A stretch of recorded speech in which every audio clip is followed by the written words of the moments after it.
Oh, I'm told we're 30 seconds to live.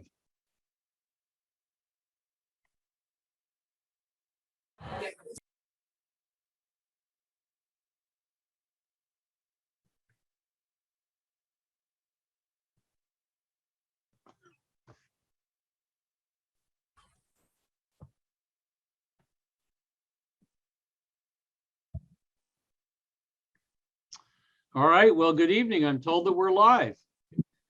So welcome to the City of Hartford Court of Common Council Planning, Economic Development and Housing Committee meeting for July. I'm John Gale. I'm substituting for chair of the committee, which is James Sanchez. And let's see, with me tonight from City Council, we're joined by Councilman Nick LeBron, Councilwoman Marilyn Rossetti, and I see Councilwoman Tiana Hercules. I don't see anybody else, but they may join. We'll let you know when they do. And we have a whole slew of other people, and we'll introduce you, I suppose, as we get to the various items. We have 4 items on the agenda tonight. And so we're just going to take them in order. The very first item is Mayor Bronin with accompanying resolution to Hartford's share these, this is not written terribly well here, but apparently to share some funds from the Neighborhood Ambassador Program, and we'll hear more about that. I think we have from the administration, Susan Gunderman and maybe Leanne Rawls as well. We're going to talk about it. Okay, so which one of you wants to take the lead here? Councilman Gale, I'll take the lead. Thank you all for allowing us to be here this evening. To all the members of the Court of Common Council, thank you for, on behalf of the mayor, to allow us to present this resolution this evening. I'm new to this committee. Would you like me to review the entire resolution or just summarize for the group? No, since I did such a horrible job of leading into it and didn't explain to anybody what it is, if you don't mind, if you could just, give a brief summary of what it is and why we should love it. Great, thank you so much. Thank you. So basically, this attached resolution, we're asking to have the funds from the environmental fee remittance to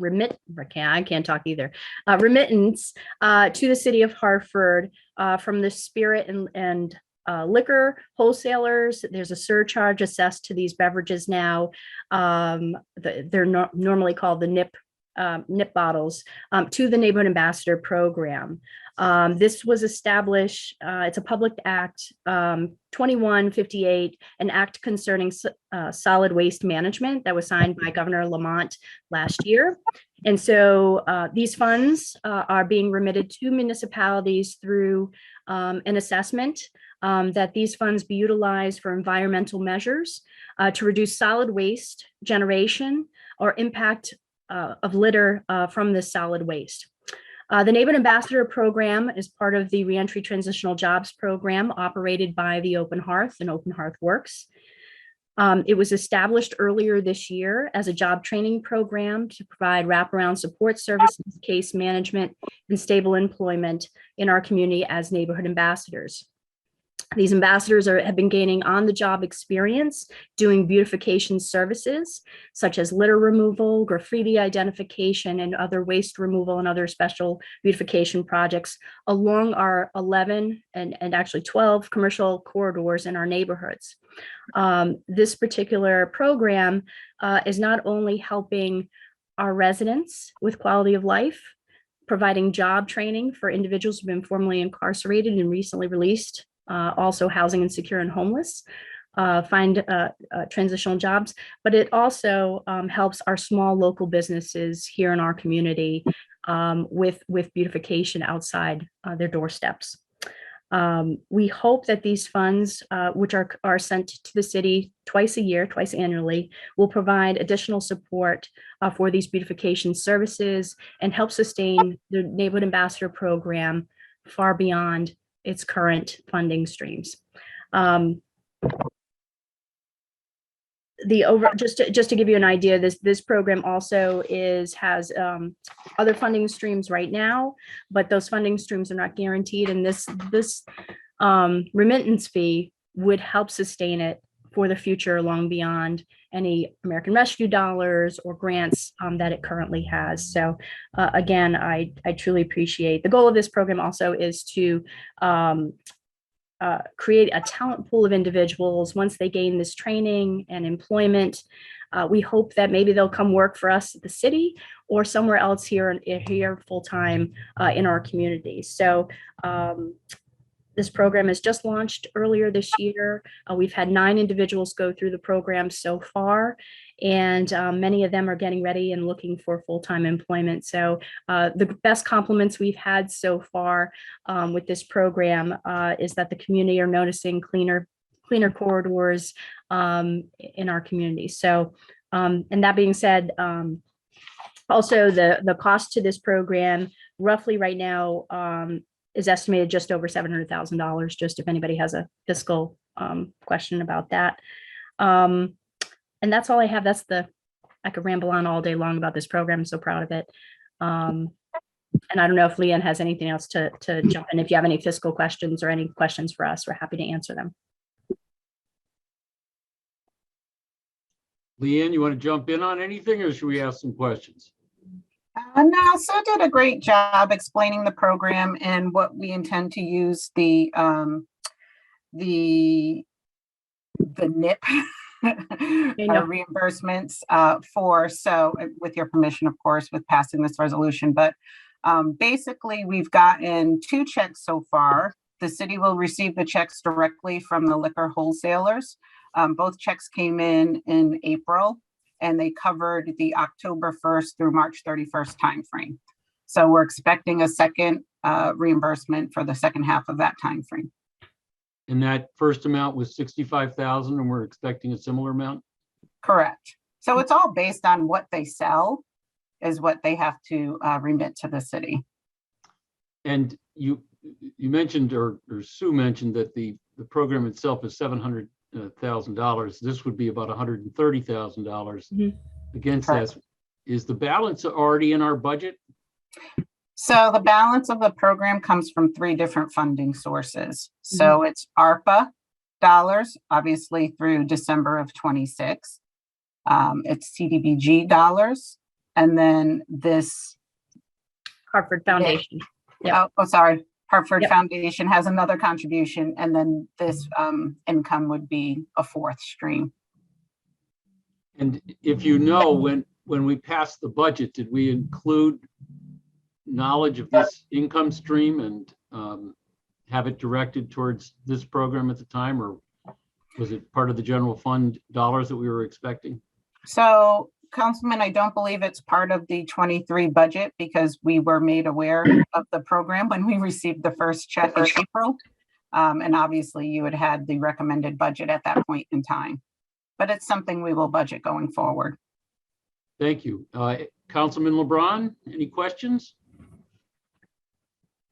Yeah, so the question, so through you, is it temporary chair, interim chair?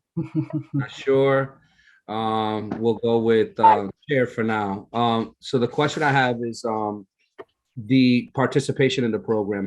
What's the pipeline in order for if someone wanted to be interested in working for the neighborhood, neighborhood ambassador program? Thank you, Councilman LeBron. So the pipeline is, the Reentry Welcome Center established in 2018 here in the city with our partner, Community Partners in Action.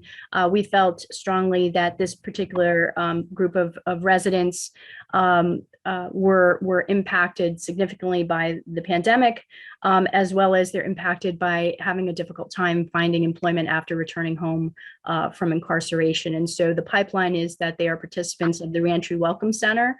They are recently released, and they are also individuals who are struggling with housing security and homelessness. So try to really find a group of folks that are most in need at the center and struggling coming back into the community. So the pipeline is at that. And right now, with the expansion of the Reentry Welcome Center, we're not just seeing end of sentence, we're seeing everyone coming through the center. So it's a nice fit that folks recently released into the community have an opportunity to work in these transitional jobs, get them job skills and training and support that they need, and then help them get on to more permanent jobs in the community and be stabilized. So thank you for that question. I hope that answered it.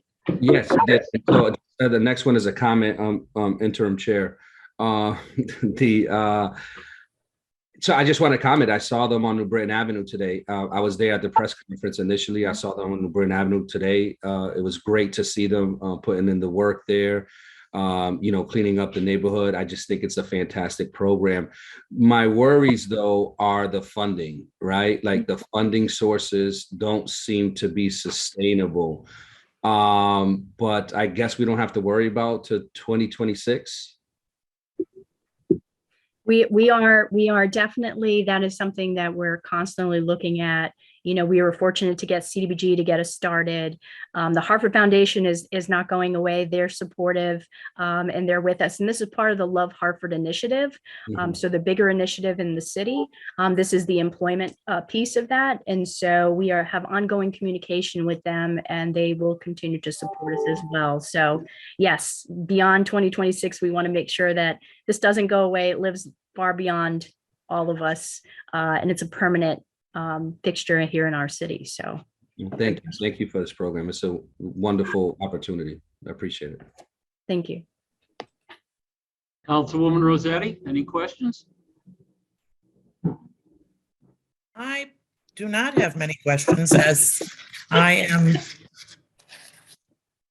have two hats and pretty actively involved with the other one. So I am not going to ask any questions, and I don't know who else is on here. I wasn't going to vote on this because.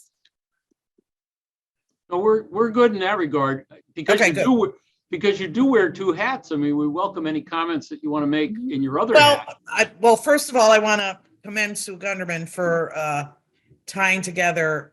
Well, first of all, corralling a bunch of kittens, tying together a lot of loose ends.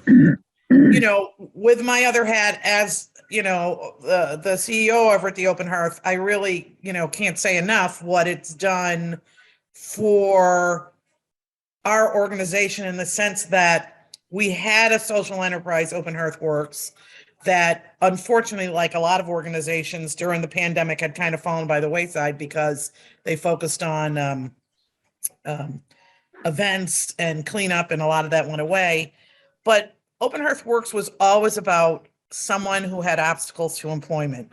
Our vision from day one, and I used to say when we started in 2019, 5 years from now, Open Hearth Works will be so robust that anyone in the city of Hartford or Greater Hartford that has obstacles to employment, which was what we always saw with just our clients, would not have an obstacle. It would be an organization where they could go, and we would have enough clients that on any given day, if somebody wanted a first job, a second job, back into the workforce, that they would have an opportunity at employment, that there would be no obstacles. And when you look at this, not only does it do that, but it also helps our city. So it's a win-win. It's a absolute way to get people back into the workforce. And I think the beauty of also what we do is that it's the whole way in which it works. Supervisors are people who've had, experience just like the employees they're working with. It's about being successful. It's not about punishment. Does that mean that people aren't held to the task? Absolutely. But it's a funnel for more. It's a way to start or restart employment, and it's a way to really work on some of the things that have fallen by the wayside in the city. And what I hear from the folks that are working as ambassadors is also that the residents and the businesses are so happy to talk to them. So I just think it's kind of a network thing that started it as one thing, and just like a lot of things, you learn from it along the way. And we're really proud. We're really excited. We love partnering with the city. And, this is, the city of New London has already called. How do we do this in New London? And the greatest thing is when you build something that's a model that other can use. It's great when you do it yourself, but if other people, so think, we sent them all the information, New London does it, other towns. So people who have had obstacles to employment are employed, and cities and towns and who have had the things that haven't had the attention get the attention. So we're really excited, and I thank the city, and I certainly thank Sue. Well, and good for you. And we thank you in your other capacity here. Councilwoman Hercules, any questions? No questions. Just echo, the comments from my council colleagues. Sue does an amazing job, amazing work throughout the city, and this program is just another enhancement of the work that she's doing, and a great opportunity to work with our residents and to beautify and enhance our city. So just thank you for that. Thank you, Okay. Councilwoman. Thank you, Councilwoman. I have a couple of questions. Councilman LeBron, you want to? No, I didn't know you had additional question. I was going to make a motion, but Give me a couple of seconds, and then we'll come back to you. Just so I'm clear, we're clear, or the public's clear. The state is just sending the money to the city of Hartford. The state law just sends the money to the city of Hartford. It doesn't direct us how to use it. So what we're doing tonight is we are intentionally directing how we want to use this money. Do I have that correct? Councilman Gale, so the state created the act, and the act directs the wholesalers to send the city the money. And then the act itself requires the city to utilize those funds on environmental measures. So there is a restriction to the use of those funds. Exactly. Okay, got it. So the restriction is on environmental, and we're choosing to send it towards this program. Thank you. And sorry, and it does specify too, also to reduce the impact of the litter caused by this solid waste. So that's right in the act as well. Okay, appreciate that. Also, if I'm not mistaken, isn't the deposit scheduled to go up from 5 cents to 10 cents? Are either of you aware of that? I'm not sure if it's going up for the NIPS specifically. So that's what we're receiving this income for, is specifically NIPS, not all bottles. So I'd have to research that, Councilman, and see if it's going to increase. My last comment would be that I'm so appreciative of this entire act and program. I was one of the ones that was dismayed at the number of NIPS that I saw littered around the city. And I remember having long conversations with now State Representative Julio Concepcion, who I think must take some credit for authoring this provision. And so this is, this is great that we have some incentive to pick these darn things up and make some money off of them. And I do hope it goes up to a dime. That'll double our revenues. I know Councilman LeBron is going to increase his consumption to help the city. With that, I will refer to Councilman LeBron. You have a motion to make. yes, interim chair, I'll make a motion to pass this on to council favorably. Councilwoman Hercules, do I have a second? Yes, I second it. Any further discussion on this? All in favor signify by saying aye. Aye. Aye. And I'm abstaining. We got it. Okay. Thank you. 3-0 and one recusal. All right. Thank you, Ms. Gunderman and Ms. Rawls. And we'll move on to item number 2. Thank you.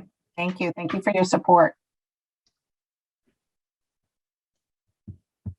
All right. Let's see. Item number 2 is Mayor Bronin with accompanying resolution authorizing the city to execute and deliver a lease agreement to allow the city to use property at 23 Kelleher Court in Wethersfield, Connecticut. And I think we have Sue Webster, among others, perhaps here to talk about it. So Sue, if that's you, I will turn it over to you. Thank you so much, and good evening, Councilman Gale, council members. So yes, as explained in the resolution, we are looking to lease some space from the town of Weathersfield for our public safety and citywide radio infrastructure. So as the council members are well aware, we are in the RFP process to upgrade and replace our public safety and citywide radio infrastructure. And what this particular site is going to do, it's going to give us additional coverage over in the Weathersfield end of the city of Hartford and some areas in which we had poor reception in both the mobile and portable radios, but specifically on the inside of buildings for our public safety responders. With this new public safety infrastructure, we're going to have 3 separate sites. One will be at the Hartford Insurance Group. The other one of the others will be over at Mount Sinai Hospital, and the third will be on Kelleher Street in the town of Weathersfield. So what we're looking to do today is have a favorable recommendation for the mayor to sign the lease agreement for us to work with the town of Weathersfield on a lease agreement. What we are proposing, and we did include this in the fiscal year budget 2023, and it's going to be approximately $13,000 per year in order to lease this space.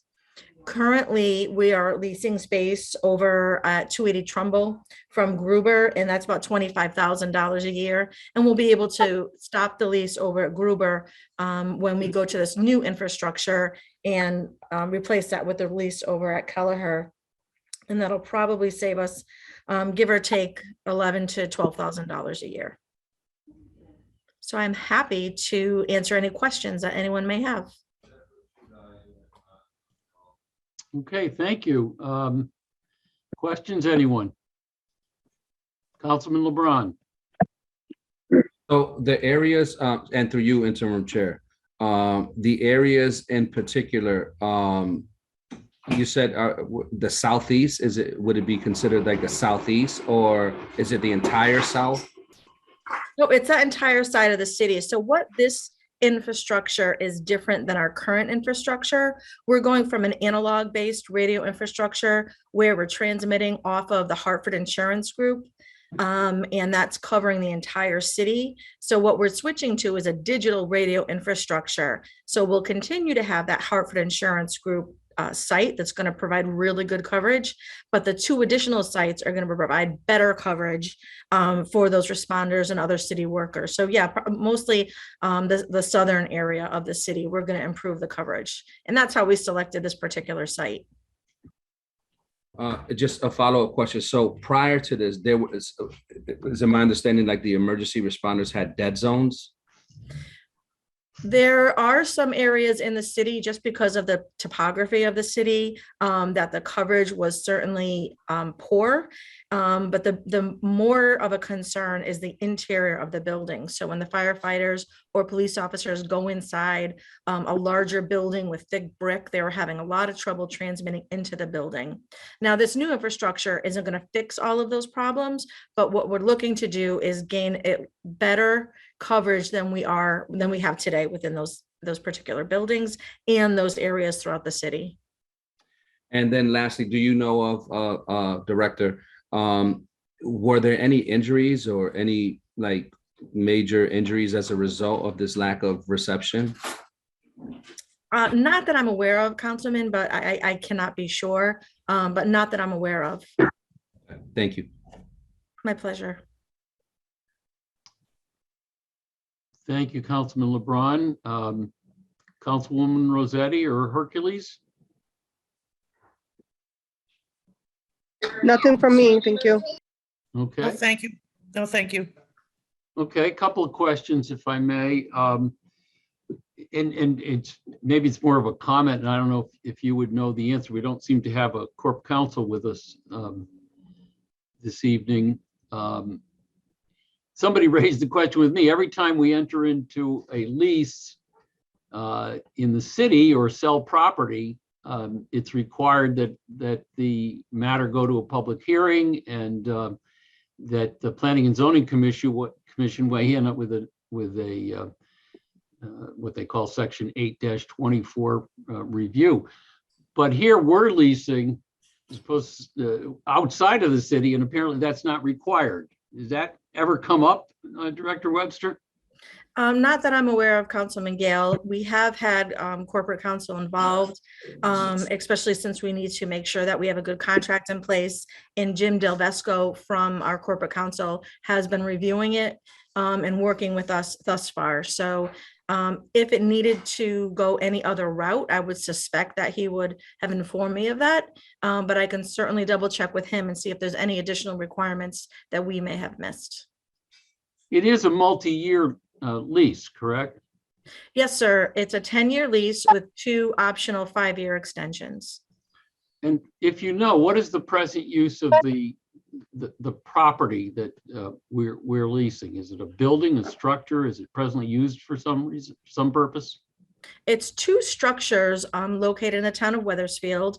They're side by side. The one that we're going into right now is vacant.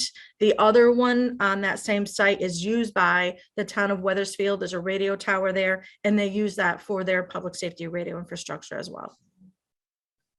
Last question, and again, I don't know if you'll know the answer. I understand that from time to time, our emergency services, in particular our fire department, will go into Weathersfield to assist Weathersfield in fighting a fire.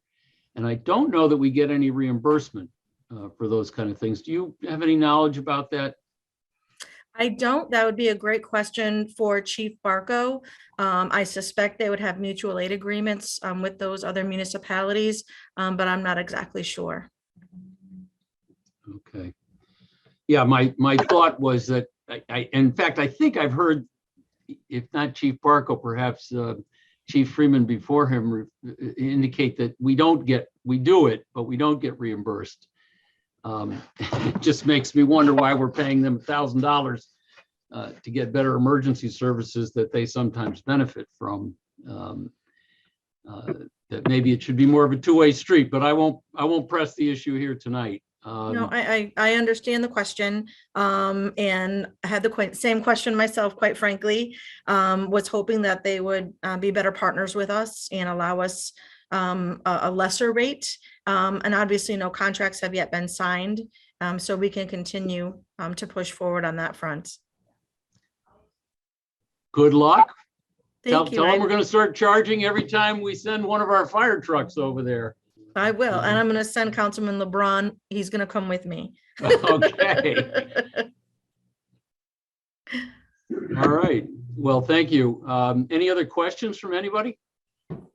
No, I was just going to make a motion, but you're right, Director Webster. I could sell water to a whale, I've been told. So just let me know. I'll keep that in mind. So it looks like with no further questions, I make a motion to send this back favorably to council. I'll second that. All right. We have a motion to send it back favorably to council, seconded by Councilwoman Rossetti, made by Councilman LeBron. Any further discussion on the motion? Hearing none, all in favor signify by saying aye. Aye. Aye. Any opposed? Any abstentions? The ayes have it, unanimous. Thank you very much. Thank you, Director Webster. Thank you, everyone. I appreciate your support.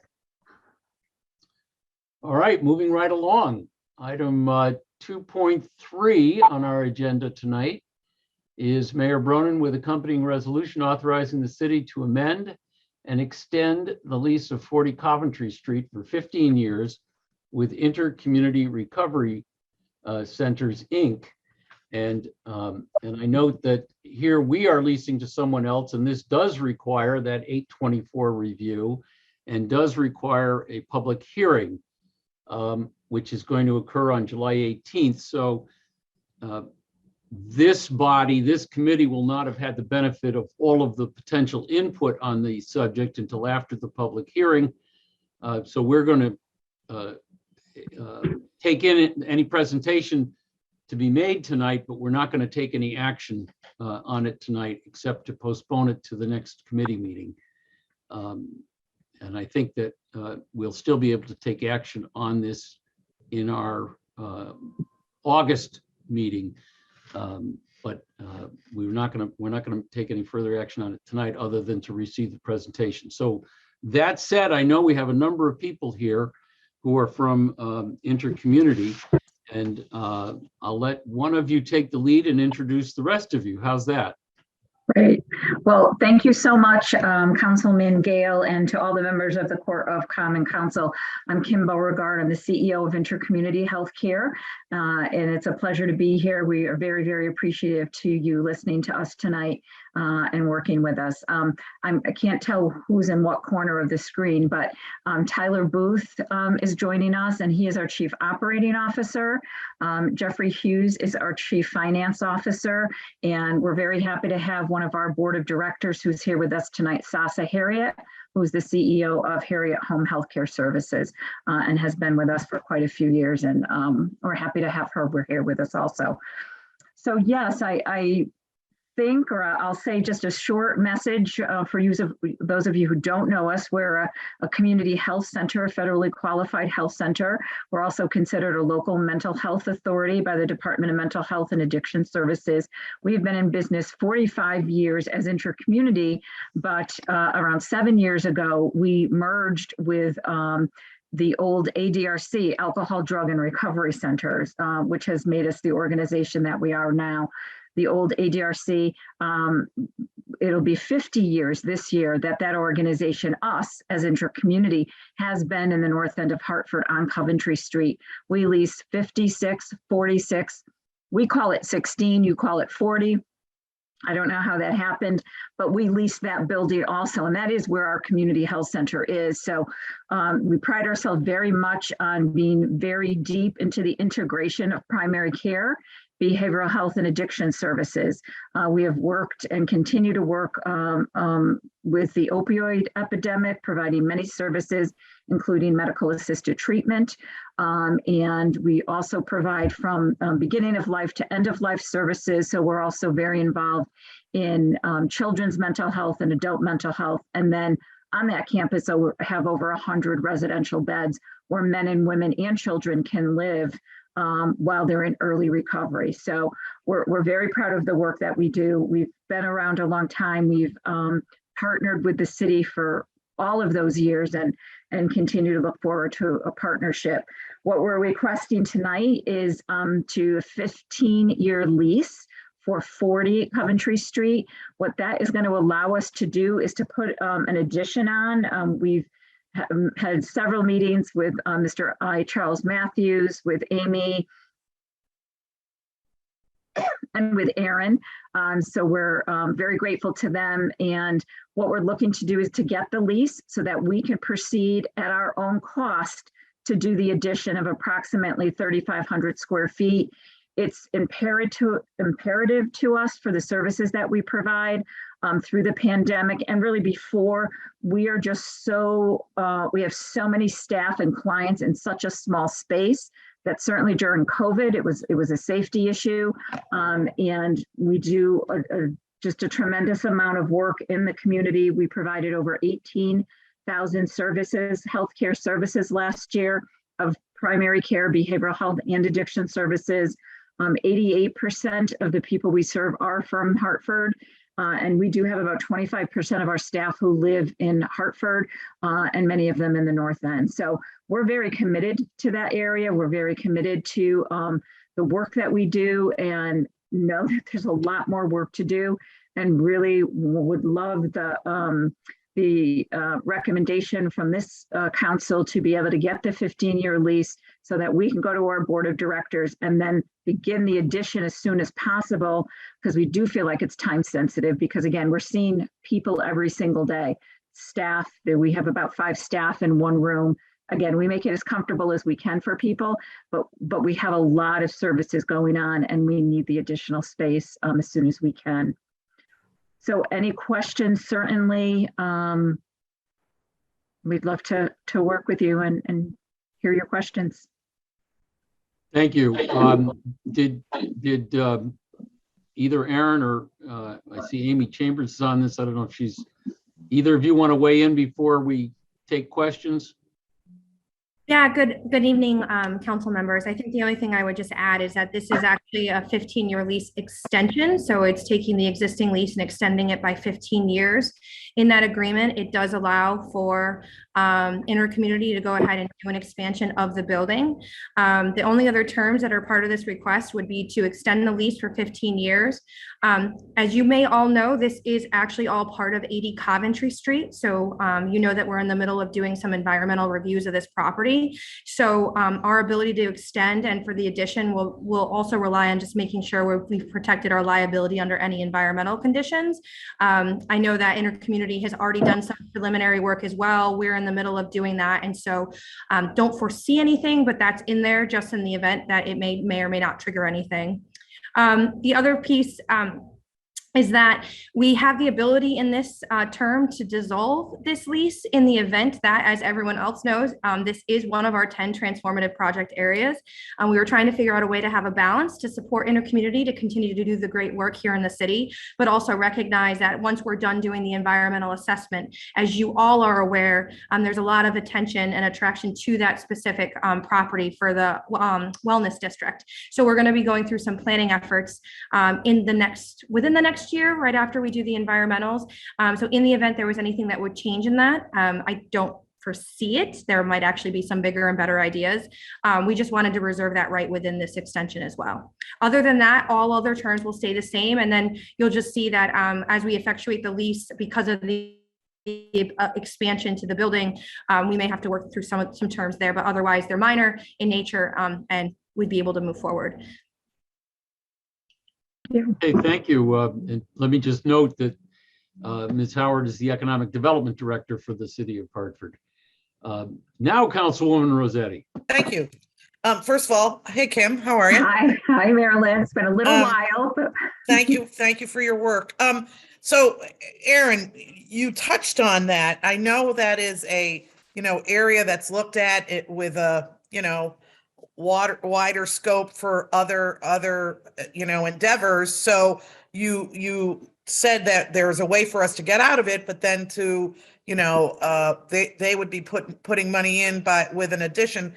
If not saying that would happen, but if that did happen, how do we all come out of this and we're all happy with each other?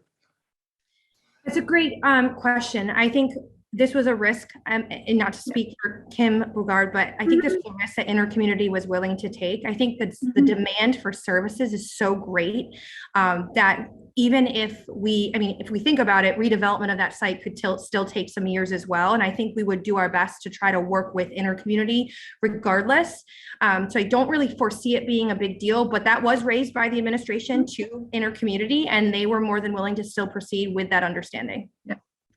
Yeah, thank you for that question, Marilyn. It is a risk, and that's why getting the 15 years lease is so important, because that allows us to do all the things we have to do financially. We're willing and able and can put the money into it. Almost $2 million. We've already put several $1 million into that area. We know things are changing and will change. We want to be a part of it. But we also are willing to sign this contract, lease, if that we may have to not be there. If it's not what we want. We want to work with everyone on what we can provide to that area. But if it happens that we're not, so be it. It's just so time sensitive. And I invite anyone to please come over and visit any of the sites there. First of all, because they are so heartwarming and uplifting, they really are. But to even walk in or spend a day there, spend a couple hours, all those sites, they're busy places. There's a lot of activity going on, and we just need people to be physically safe. They deserve it. The patients and client deserve it. Our staff deserve it to have this extra space for us to be able to get through the next couple of years. Thank you. And Mr. Interim, Mr. Chair, Mr. Interim Chair, let it be noted too, so you don't think we're not moving along. And in July and August, the council only has one meeting, not the regular two. So I'm done. Thank you. Thank you, Councilwoman. Councilman LeBron. Yes, through you, Mr. Chair. The first question I have is, in regards to partnerships. That area, I believe, lands into the North Hartford Promise Zone. Is there any connection or connections that have been made with those efforts, and also including the Ascend, the North Hartford Ascend pipeline? Yep, we are on all of those committees, tightly involved. Tyler, do you want to mention the Ascend pipeline? Just that there are, as you probably know, there are 3 subcommittees of the Ascend Pipeline, and myself, Kim, and Benton, who is our development director, are on each of those various subcommittees. We are heavily involved. We view ourselves as being a part of the North End and a part of that community, and are trying to leverage any and all support that we can to continue to be able to provide the services for that community. And the support also, if I can just add, Councilman LeBron, we really know we need to hear from the people who live there. It doesn't matter what we think people need or what services. We need to listen to the people who live there and to be able to provide that. And that is what we've done for all these years. And I believe that's one of the reasons that, you know, we get a lot of referrals. We take in a lot of people, and we're busy all the time. And the next question for through you, Mr. Chair. And so in regards to recently the city, we launched, myself and Mayor Bronin, I put in a resolution, and Mayor Bronin funded the Heart Team. And is there any partnerships? I'm just thinking in terms of resources. The Heart Team is the team that responds, the alternative to 911 or differential response to 911. Is since you're providing such a valuable service, have you connected with that team? Has there been any referrals from the differential response, or are you looking to partner in the future with that system? I'm happy to answer that. So we have not received a referral that we can track to date. However, we have also been involved with the Hartford Police. We were the providers first of the HAP program, the Hartford Alternative to Arrest program. We're involved in jail diversion programs, and we are now still with the Hartford Police, part of the How Can We Help program. As you may know, the way that mobile crises have been traditionally handled in the state have been much more by the LMHAs. So this is a great innovation that Hartford's doing. East Hartford is looking to follow suit, and we are very familiar with and a part of the mobile response that already exists and the relationships that already exist within both Hartford and East Hartford and the surrounding towns. Yeah, just a recommendation. Patricia McIntosh on the city side is leading those efforts. So if you wanted to connect, she's right there. Her office is right across the street at Bergdorf. So it's not far. If you guys wanted to link up for lunch, I'm like volunteering her for lunch, but we will. Yeah, maybe I can join too. I don't know, but nonetheless, you know, I think as we begin the differential response opportunities here, the more partners or vested partners such as yourself would only make it better and strengthen it. So thank you.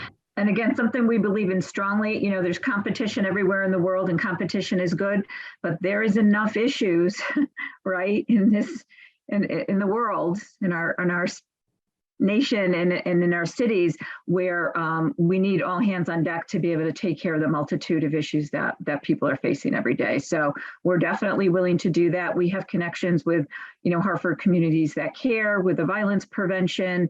You know, we do work, you know, Tyler had started with the Welcome Center with Sue Gunderman under that work from people being released from incarceration. We have staff for that. So we are very involved, but we want to be more involved. And I think there is pockets that I continue to hear about that we just maybe don't know about yet. So I really do appreciate that.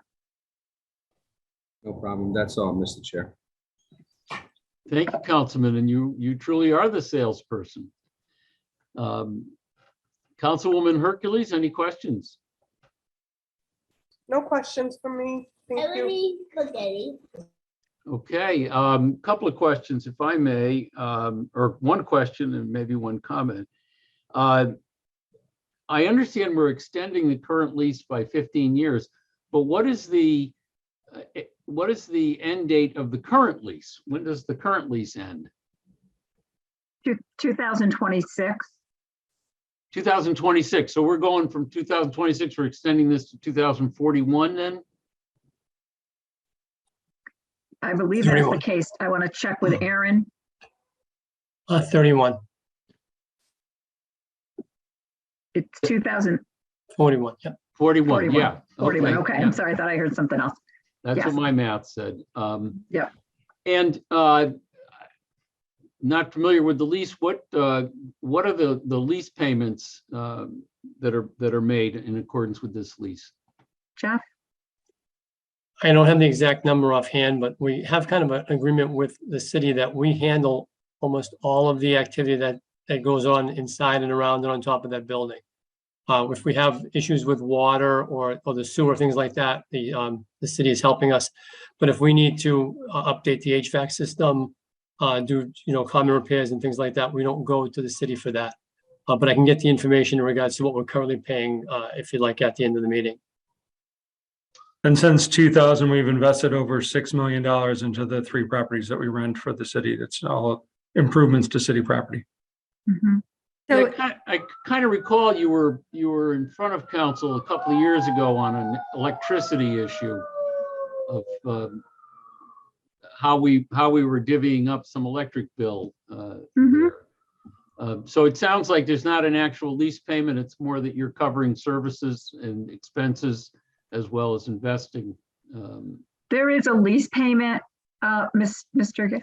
Go ahead, Aaron. I'm actually prepared for Councilman Gale, so I had pulled the contract just in case.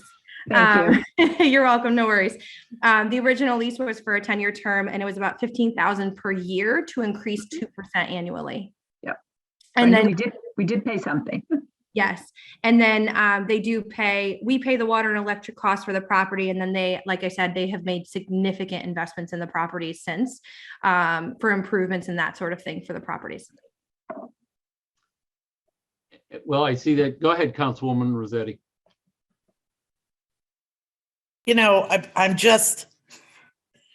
We pay the water. The city pays the water. Can you hear me? Yes, according to I'm looking at the resolution from before, it is agreed upon that the city will pay water and electric costs for the property. Only I just say this, and this is no, disregard to the value that you bring and what you do as someone who, runs a nonprofit and has a building.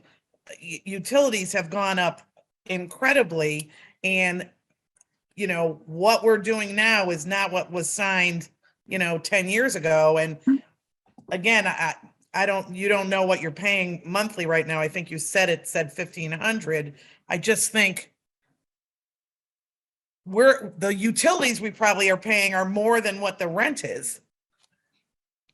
I believe the problem with the utilities in regards to the water is that there's only one direct line into the properties. Correct. So they can't basically subrogate the different buildings. And I believe the same kind of issue revolves around the electrical insofar as it comes into the properties. And understand what you're saying, but this is a different day, and we get a water bill. I'm wondering if this is something that should be taken into consideration. I'm not saying we should. I'm just saying, Aaron, 10 years ago is very different than it is now. Sure. I think the one thing I would just keep in mind is, and I'm not going to get the numbers right off the top, so I believe Tyler and Kim may. The 80 Coventry Street campus, as you know, while we have some tenants, is a blighted, underutilized property, generally speaking, with significant environmental concerns. When Intercommunity came to the table, they have made a significant investment and provide that type of a service for the residents in that neighborhood. So I think at the time, the services and the investments that were made by Intercommunity outweighed that. I hear that point. I think that's a valid question. I think the challenge, as Tyler had pointed out, is that the utilities there were originally, and I know they're not all standing, I think like 12 buildings on that property. And we know that everything is connected. And so when we talk about doing a future redevelopment plan and how other things will work with the property, I'm sure that the utilities are going to come up in question as to how that plays out. We're just not at a point right now for future redevelopment to really say what that is at this point in time. And again, through you, Mr. Chair, I am not, this isn't to say, what they've brought to, I know Kim personally, what they've brought to, but I'm wearing a different hat here, and it's about, fiscal responsibility. And did I hear exactly what they're paying a month? Does anyone know? It's Karen does. It's 15,000 per year. Yeah. And Over- that's just for one property. But it was And we have- 15,000 a year, 10 years ago at 2% a year. Is that what you were saying? Yes, So 15,000. what are they paying? What are they paying a month now? No one knows? I'm just saying, seems odd. Jeffrey, you must know, right? What we Yeah, pay the a month? annual rent schedule right now, the monthly rent for June 1st of 2020, July 1st of 2022 to June 30th, 2023 is $22,521. And that escalates to $22,971, $23,430, and then $22,878 in the final year.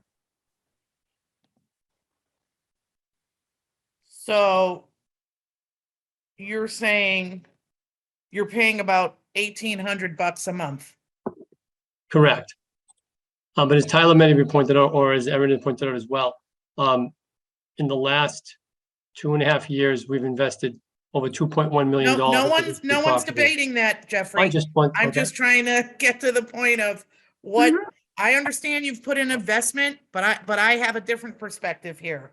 And I just want people to know what you're paying a month. Understand you've put in a lot. We have people come before us all the time, ask us for things. And I just want it to be clear, paying $1,800 a month, we're paying all the utilities. Certainly you've invested a lot and you're going to continue to invest, but I want us to all be clear on that. I'm done, Mr. Chair. Thank you. Okay, I would just point out that, as I said at the beginning of this item, we're not going to vote on it tonight. We are going to end up taking it up again in August. And so perhaps by August, we could get, I don't know if is there an electric reimbursement in addition to that rent, or is that rent number that you gave, the 22,521, is that all inclusive?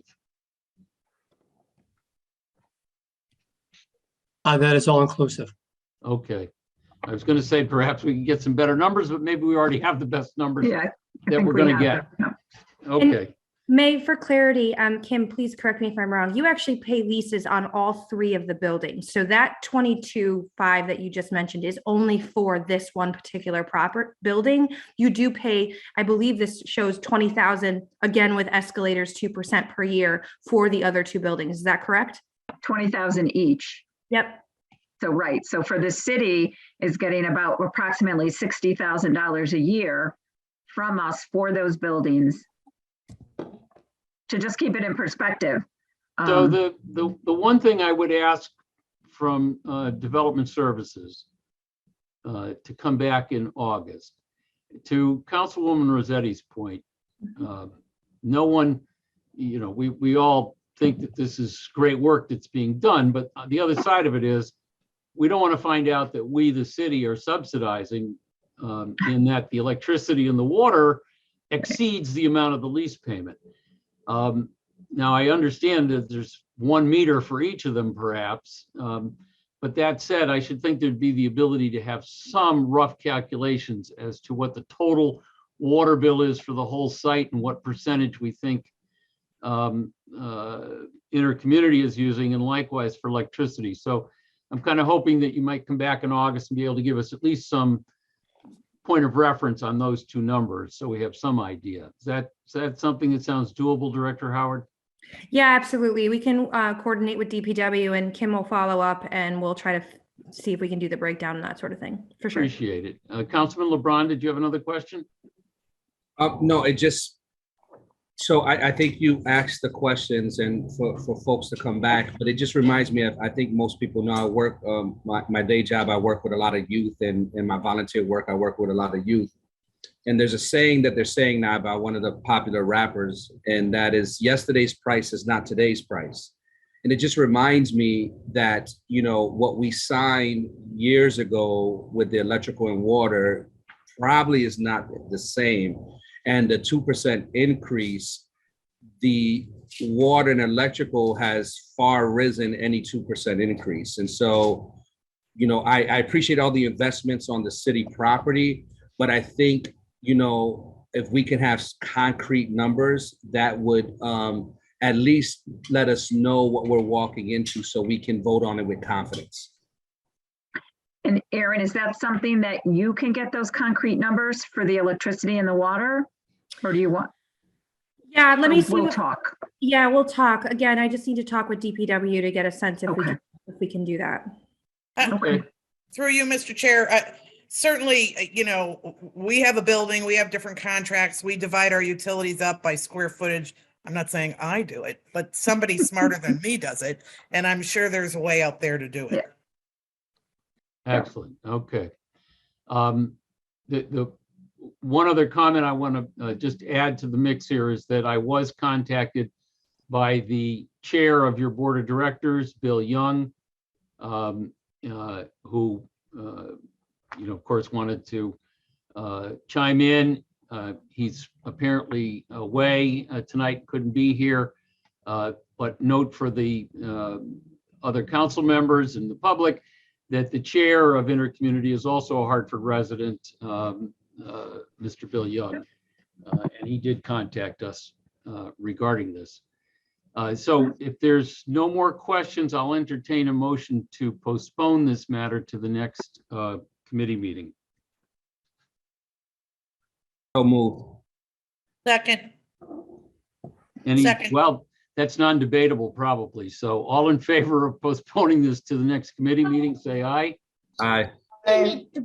Any Aye. opposed, any abstentions? The ayes have it. See you in August. Okay. Thank you so much for all your time. You're quite welcome. Thank you. Thank you for everything that you do. Thank you for also for what you do. Keep us all going. Thank you. All right, so coming up last but not, well, no, maybe not last, second to last. Item 2.4, Mayor Bronin with accompanying resolution authorizing transfer of 5 city-owned properties to the Hartford Land Bank. And this, like the prior one, has a public hearing on Monday, July 18th. And it also is subject to an 824 review with the Planning and Zoning Commission. And so we're not going to vote on this tonight, but rather take in a presentation and postpone it to August. So I see we have our Land Bank Director, Arunan, here, along with Ms. Escribano. So I leave it to you. Take it away. So Councilman Gale, would you like me just to kind of start off? Oh, you're taking it away. I do have a root in here and here as well. But just go for it. Sorry. No worries. Just happy to share. As you know, the Hartford Land Bank, this will be, I think, our third round, technically our third round of properties that we're bringing back before council. Today we have 5 properties in front of you. We're working really diligently, DDS and the land bank, to identify properties. One of the questions that had come up in the past was making sure that we were able to move structures. So what's exciting about this list of properties that you have in front of you is that they do include structures. And more importantly, just to kind of back up, one of the requests from council when we first started this process was to enter into an MOU with the land bank that we had spoken about at our last council presentation. The city has executed that MOU with the land bank. The city is moving forward with a conveyance agreement. We will be moving over, even though we have council approvals from the last 2 rounds earlier this year, we are actually moving 18 properties to the land bank in the near future. We're just in the final process of executing the conveyance agreement and doing title searches and such. So we're pretty excited for that. And now we're bringing forth another 5 properties. Most of these we've taken over the last 6 months through blight foreclosures as part of our aggressive blight program to go after blighted properties. So the properties you have before you today are 98 to 100 Capon Street, 102 to 104 Capon Street, 165 Capon Street, 297, 299 Enfield Street, and then of course 55 Lincoln Street. Again, the terms will be consistent with the MOU that council approved previously. The only change here is that we want to move towards entering into a conveyance agreement within 45 days of the council approval. And then we just follow the terms of the MOU with the Hartford land or the land bank. With that, I don't know if Arunan or here has anything else they'd like to share, particularly about this request for these properties, but I'll turn it over to Arunan. Sure. Yeah, I just want to say, yeah, we are really excited about this group of properties. I think for some context, the property on Lincoln Street is Sina has already expressed some interest in it, and I think they will likely be moving forward with that property. But and the other four, I think that we've set up a tour with the city of the interior of those properties, but from an exterior inspection, they look like great properties, and we are excited to try to work with some of our developers to redevelop those properties. One thing I'm personally very excited about is that there are three kind of clustered together, two right next to each other, one in the same block on Capon Street. And there's a ton of research about the impact of being able to do multiple properties on one street at a time, and the impact they can have on public safety for those neighborhoods, for those blocks, and also just the ability to create some momentum on a block by doing multiple properties at the same time. So we're excited about these properties and appreciate DDS and partnership and each of you on council. So thank you.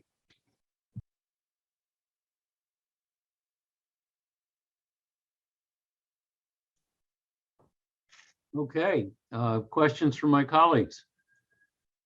Councilman LeBron.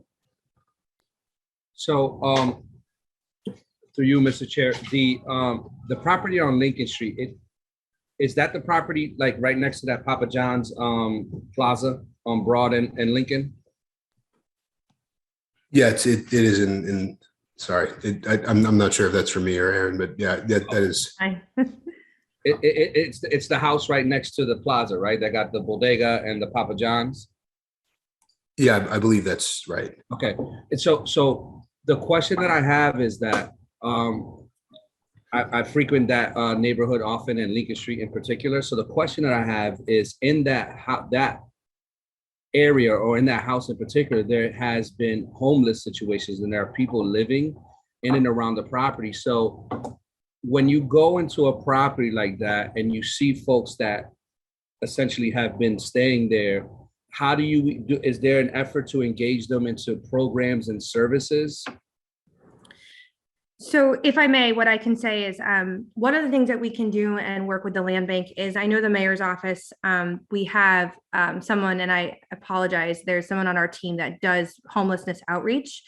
So one of the things, and that's a fair question, I don't think we've ever thought about, before we do any transfer, we can certainly do some homelessness outreach to the area to see what we can do to help folks and relocate them and or provide them the services that they need. But there is an entire program now centered around that to make sure that we do that outreach to our homeless population. I just wanted, because a lot of times these properties, folks are, the various conditions that are going on in our society, whether it be mental health, substance abuse, homeless, veterans, that property has someone or a few people that have been staying there for quite some time. And so I have a colleague on council who always reminds me that there is a system and that we need to maximize and utilize that system. So if we can all be a part of this effort, even on the development side, but still thinking about people. And, I know it's about bringing back these blighted properties for our communities, but not forgetting about those peoples that are there as an aside and connecting them to services, I think will be, for the greater good. Thank you.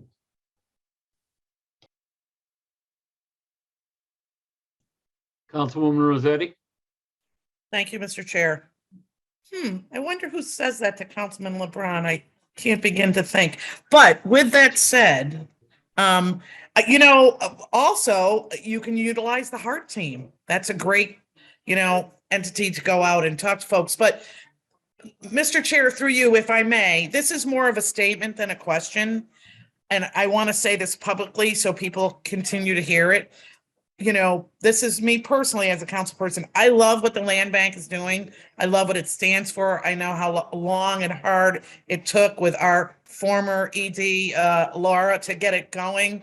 And I encourage developmental services to continue to push themselves to do what personally I think is right. So if you really want to know what that is, call me. But I think it's really look at, you know, what we have available, think outside of the box, continue to say, here is a vehicle that we can achieve things that we haven't been able to do before.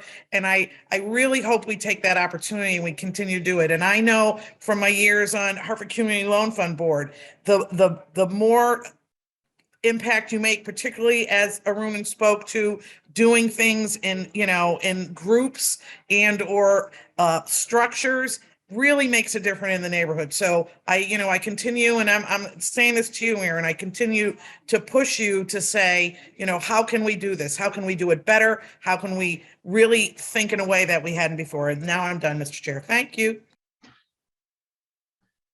Thank you, Councilwoman. Councilwoman Hercules, any questions? I don't have any questions. I'm just looking forward to the continued expansion of the land bank properties and their development. But I do think that was a good point made by Councilman LeBron regarding looking at development strategy in a more robust and holistic way. So I think as much as we're able to do that as part of the strategy would be important. Thank you. Couple of questions. The MOU that you mentioned, I'm not sure council has a copy of that. Is that something that could be forwarded to us? Sure, absolutely. I would appreciate it.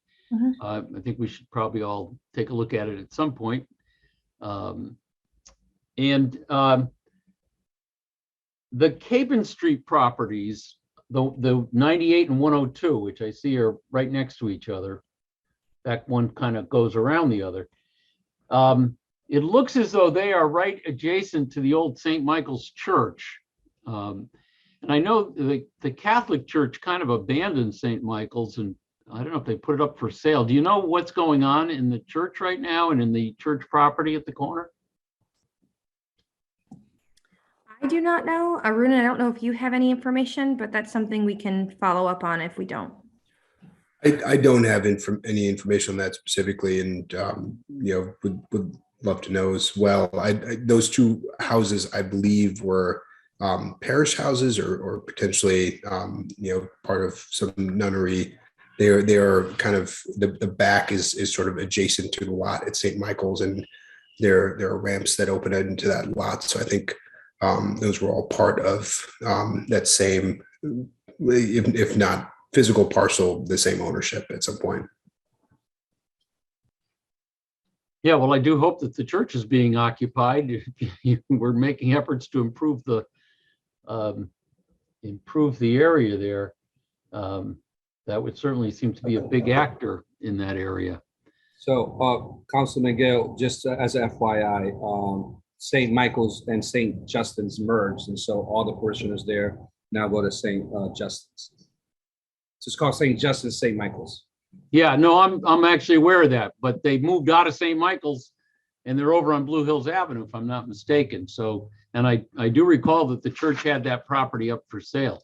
And I must tell you, the only reason I paid attention to it is that way back 100 years ago, I was actually baptized in that church because I was born around the corner on Enfield Street.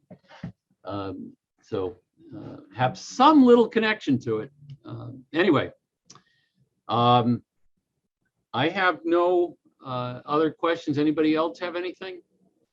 If not, I'll entertain a motion to postpone this. Postpone this to our August meeting. So move. Second. I have a motion to postpone in a second. No discussion on that. All in favor signify by saying aye. Aye. Aye. No opposed, no abstentions. The ayes have it. We'll see this matter in August. Thank you very much, Director Howard and Arunan and other staff. I guess that brings us to last on the agenda, certainly not least.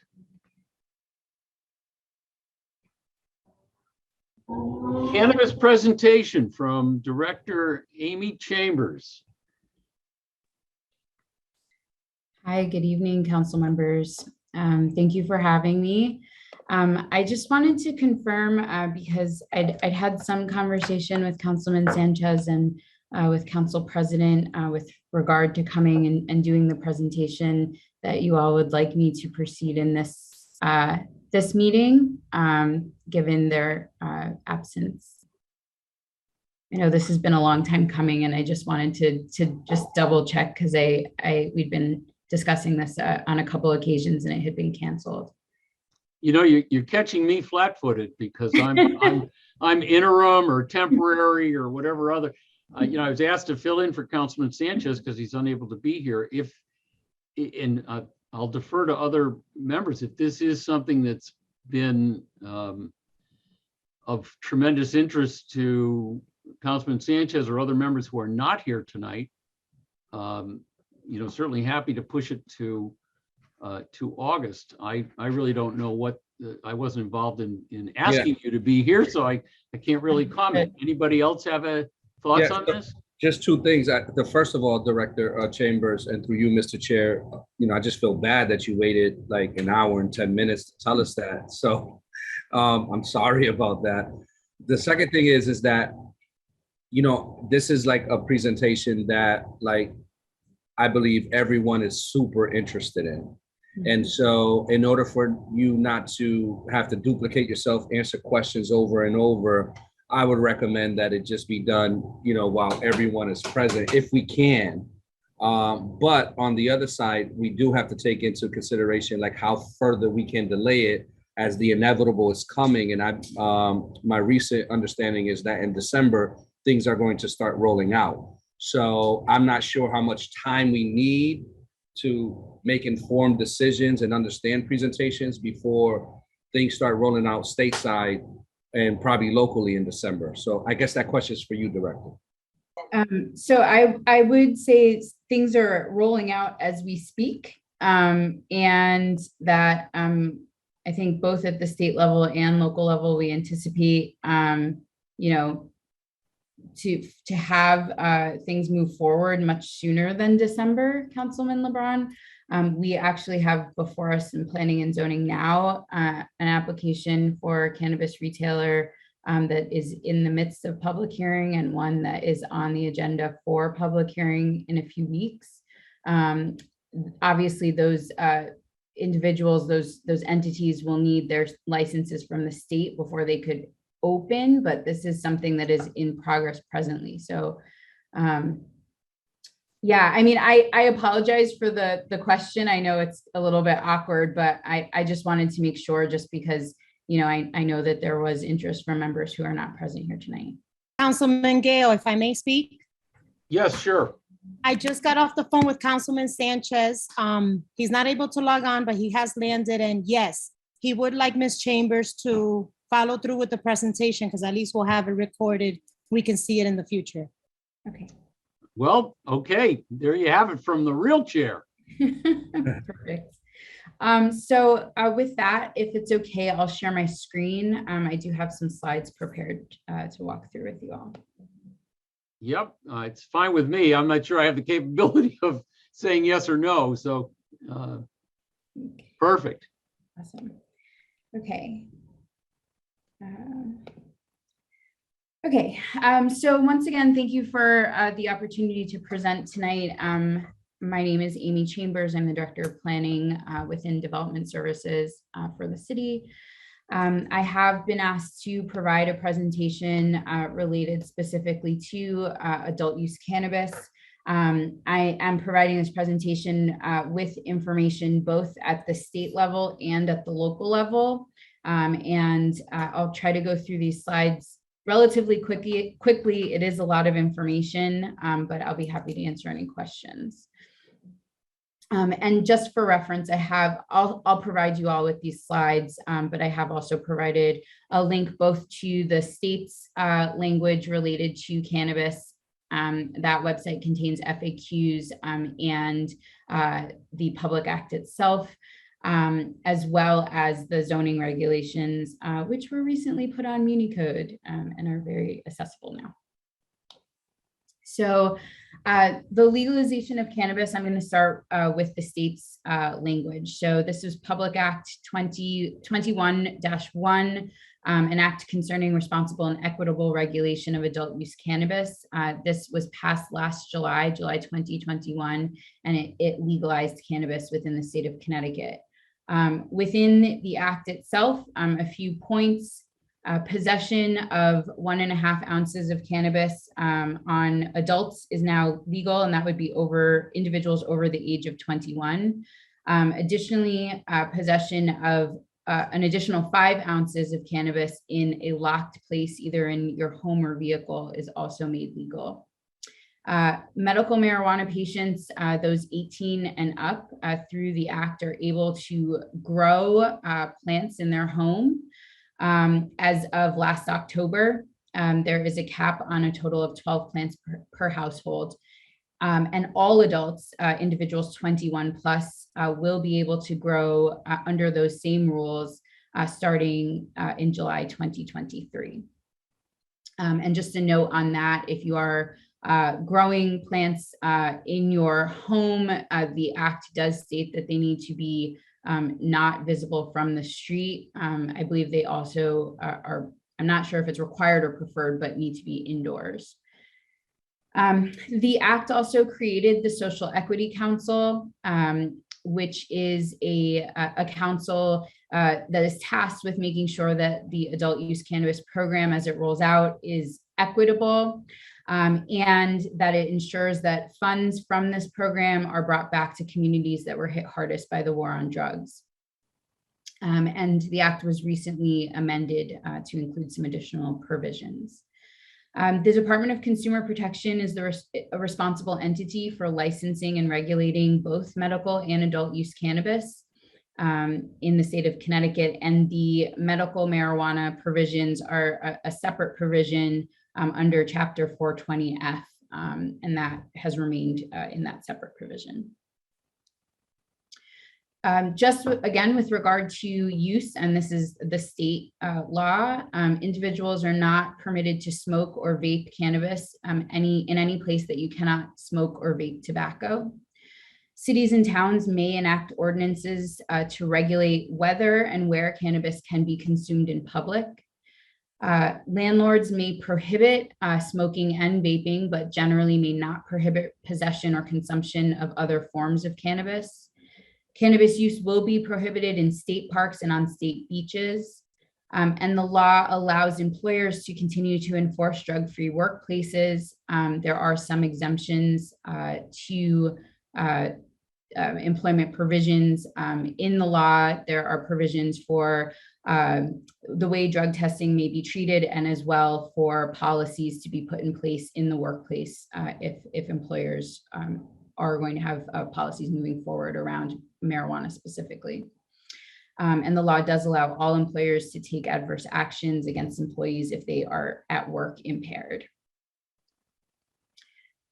So again, cannabis is regulated through a licensing process at the state. This process basically delivers licenses to individuals in a number of different categories. There are a few pathways to licensure that are not subject to the lottery process, which is the process by which licenses are being issued or will be issued.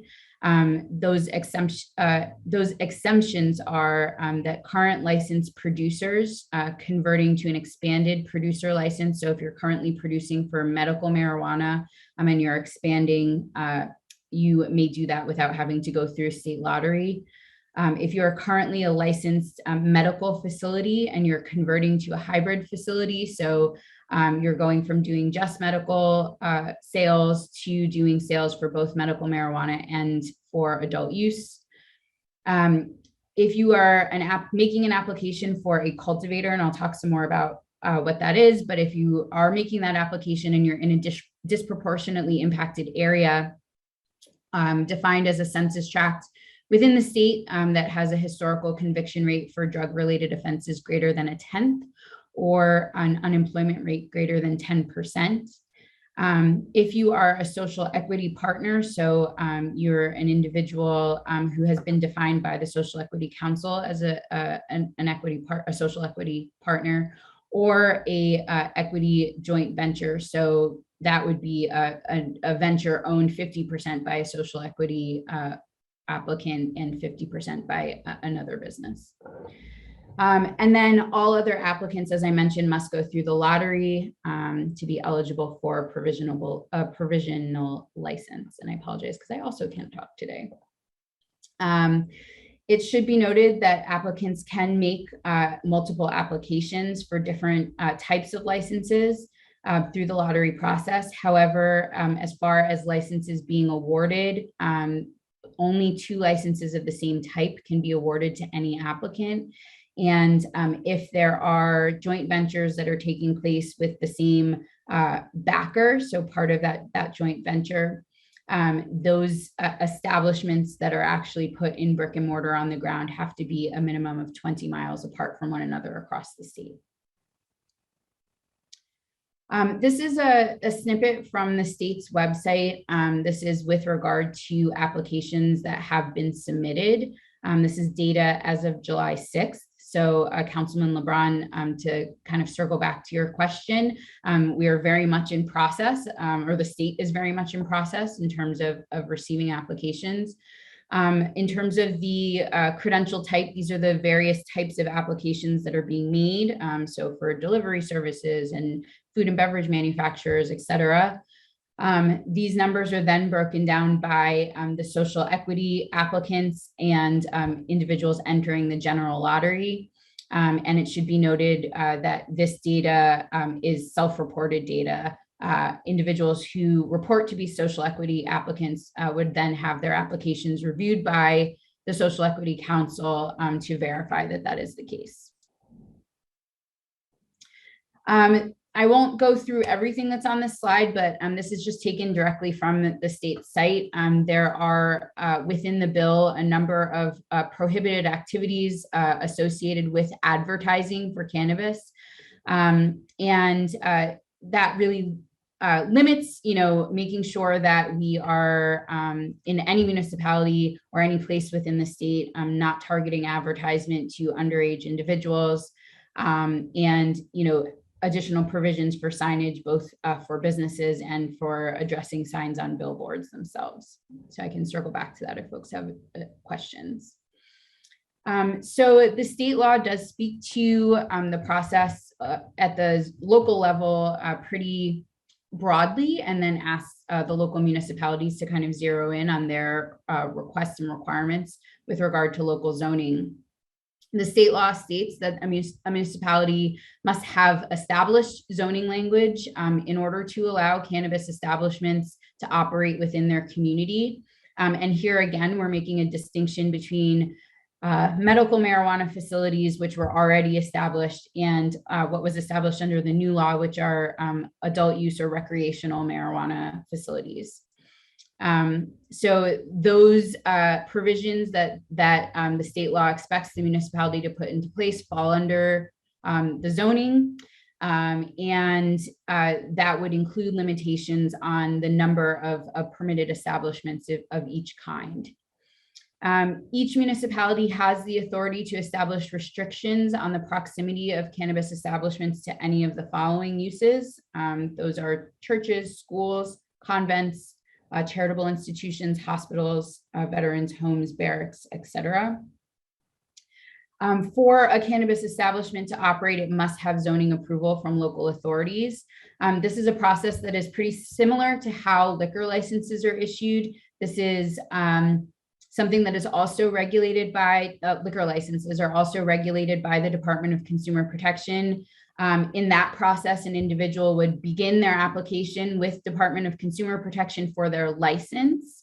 They have to have local sign off, zoning, the fire marshal, et cetera. And then they would complete their application for their license with the Department of Consumer Protection, who is the entity who then ultimately issues that license. When it comes to liquor applications, when individuals come to zoning for sign off, depending on the type of application that they're coming for, they may be able to obtain a permit administratively, or they may have to go before the Planning and Zoning Commission. That is the type of considerations that were to be made or have been made with regard to our local zoning, and I'll get into that more. It should be noted that municipalities receive an additional 3% sales tax from the cannabis use. The use overall is taxed at approximately 20%. That includes the state sales tax, that 3% sales tax, and then a tax on the percent of THC that's in the various products that are sold. And revenue from that tax would become a part of the general revenue and must be used for designated purposes. This was in the state provision. Those purposes include streetscape improvements and neighborhood developments, education or youth employment and training programs, and services for formerly incarcerated individuals. And then finally, municipalities are permitted to require fees for additional public services that are needed within the first 30 days of establishments opening.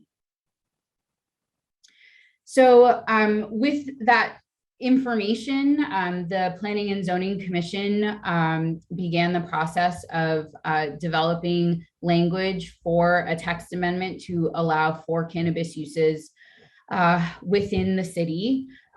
This process began shortly after the language was approved last year.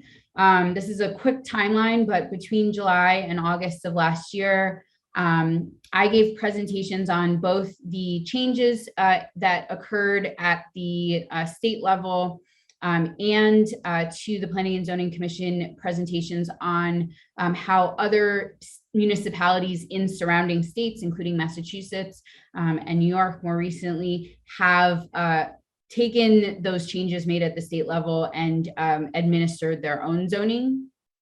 And I'm just providing for reference here.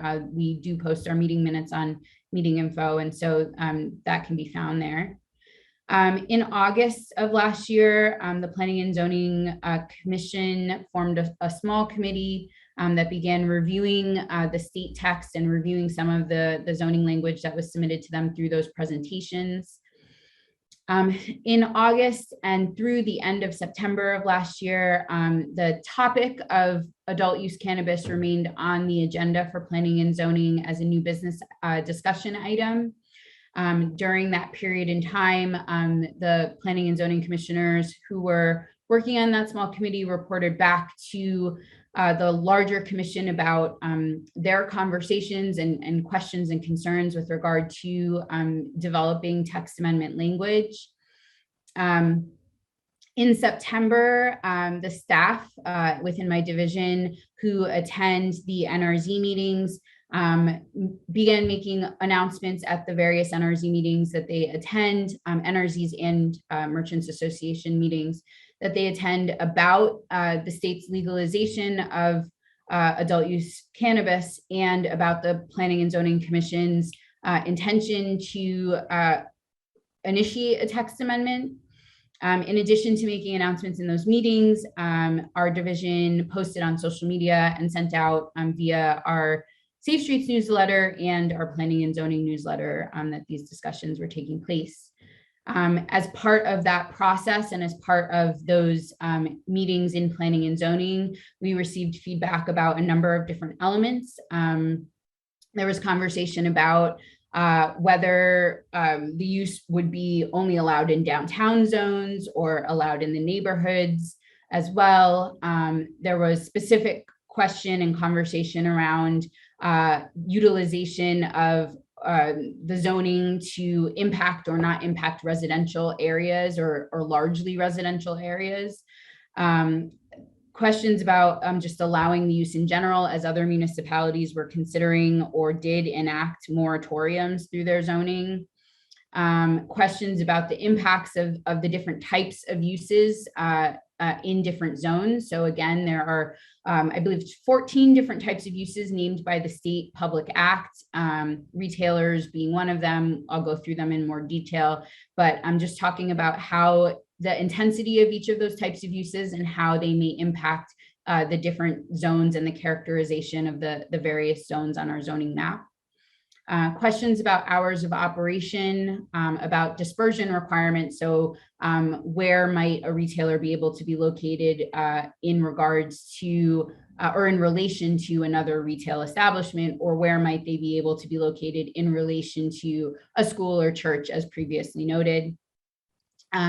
The commission did consider the timing of receiving applications, whether they would want to ensure that individuals had their license in place at the state, or, you know, just kind of having some general conversation about the difference between land use permitting and the issuance of licenses. And so in that regard, you know, this is where we kind of circle back to the note about this functioning a lot like liquor permits do, where the license is issued by consumer protection and where zoning plays a part in that process, but that they're two separate processes that are related to one another.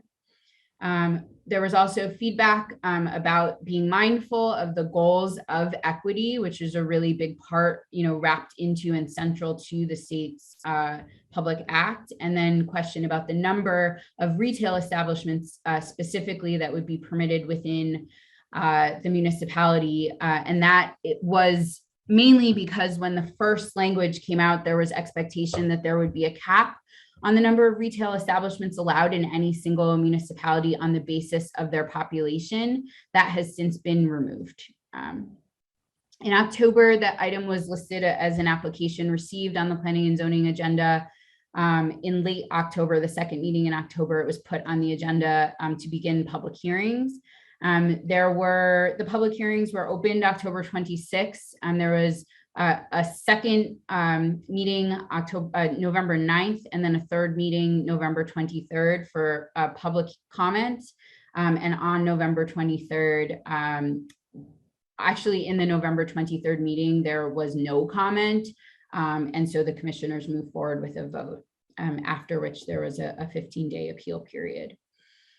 We have had a number of inquiries come to us from many different individuals and applicants in state and out of state who are interested in establishing use.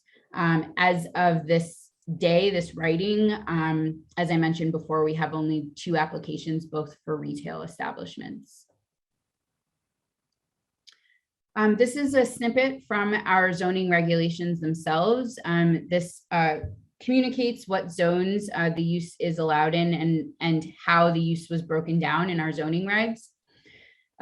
We just determined that it would be very important not to wrap in cannabis uses with existing retail or existing industrial uses, et cetera, but to make it its own use, to be really specific to the individual needs, you know, of both our zoning districts and the, you know, just kind of the character of each of the districts and to the uses that were defined at the state level themselves.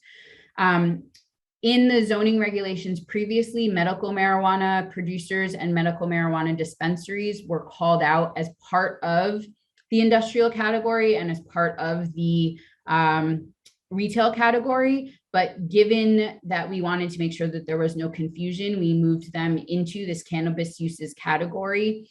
We maintained the same requirements for approval as there were before. We did not make it more strict, but we did want to just group it all together for clarity. So in looking at this chart, the open circles are uses that are permitted by special permit. So that means that they have to go before the commission and have a public hearing in order to be able to be considered.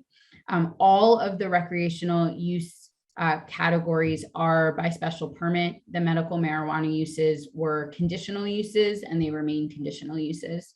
And I did note on here that the N zones, which stand for neighborhood zones, which are really our residential zones, are not shown on this, in part because I didn't want the chart to be too small, but also because none of these uses are actually permitted in any of the zones that are strictly residential zones.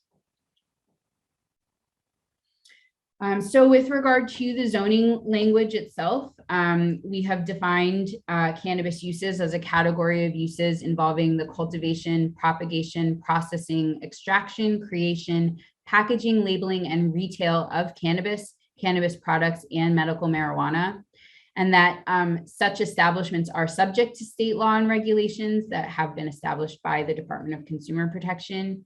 Once again, we require the uses the recreational uses specifically to obtain a special permit, and that through the special permit process, we may require additional documentation either from the state with regard to signage, ventilation, material characteristics, drainage plans, waste disposal plans, chemical disposition plans, and odor control plans.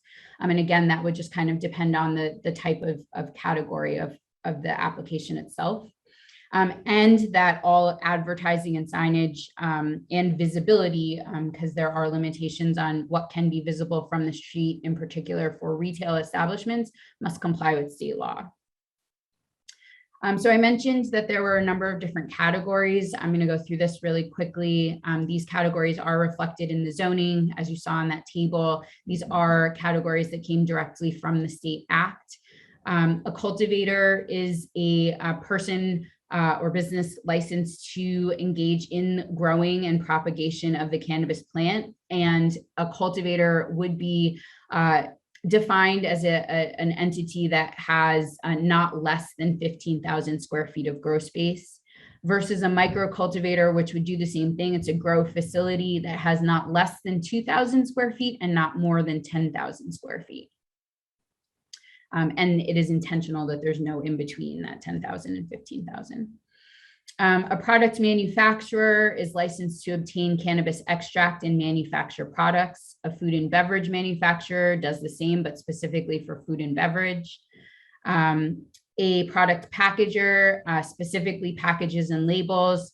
Medical marijuana production facilities, again, are defined separately. So medical marijuana production and medical marijuana dispensaries are governed by Chapter 420F of the general statutes. And then what goes into the most detail in our zoning regulations are cannabis retailers. So this excludes, again, medical marijuana dispensaries and hybrid facilities, but they are licensed to purchase cannabis and then from all of the previous named uses, and then to sell to consumers for private use. Within this, in the zoning, we added the following. So there is a restriction on proximity of cannabis retailers to other cannabis retailers. They must be 1,500 feet apart in any direction of the parcel where the use is located, except that dispersion requirement does not prohibit the use in downtown. Again, proximity to other uses. So those uses that we have specifically named are schools or civic assemblies. So that would include churches, et cetera, except that the dispersion requirements would not prohibit cannabis retail sales in the downtown. And that is a 500-foot radius of the parcel where the use is located. And that cannabis retailers would be able to be open from 8 a.m. to 10 p.m. Monday through Saturday, and between the hours of 10 a.m. and 10 p.m. On Sunday. At the time that the zoning language was passed, there was actually not additional language in the state provisions for delivery services and transporters that has since been modified. So that's something that our zoning is silent on presently, and something that would need to be addressed in the future. And that's the summary. I kind of moved through that pretty quickly. I know it's a lot of information. I have provided the contact information both for myself and my team, as well as for Department of Consumer Protection. And as I mentioned, the Consumer Protection website has a lot of information on it with regard to cannabis use, and I'm happy to take any questions. All right, thank you very much. You can stop sharing your screen. Oh, it's great. Okay. So Councilman LeBron. Yes, through you, Mr. Chair. Thank you, Director, for that very comprehensive presentation. I appreciate it. Very detailed, as always, like you always do. And through you, Mr. Chair. So the first question I have, Director Chambers, is in regards to the small committee that started, I think on one of the slides that you said a small committee met. Can you go a little bit more into the composition of what that small committee looked like? So this was introduced to the Planning and Zoning Commission, and these are Planning and Zoning Commissioners who I believe there were three of them who basically took the state's language and started combing through it, specifically just to advance developing a text amendment. But through that period of time between August and the end of September, each meeting that we had at Planning and Zoning, all of their conversations were brought back to the entire Planning and Zoning Commission and in the public meeting, so that they were reporting back on what conversations they'd had and collecting additional feedback through that public meeting process. And the commission meets twice a month. So in all, we're talking about 5 meetings that took place over the span of, that 2.5 months before there was actually language in place. So Director, how were those 3 people? How did we decide on those 3 people? So again, Planning and Zoning Commissioners who have just volunteered to take a stab at drafting language so that they could bring it back to the entire commission for discussion and for presentation. And then how many people are entirely on the commission? The commission is 8, I believe. So 8 people total. Is that correct?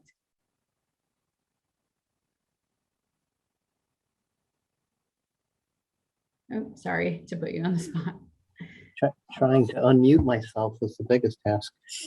As far as how many people on the Planning and Zoning? Yeah, I think it's 18. Yeah, I think that's the right number. I'm trying to go through in my head. But I think that's what we have. And just for clarity, Councilman LeBron, each time that information was brought back, it was brought back in the public meetings purposefully so that there could be additional comment, received from individuals who were participating in those meetings.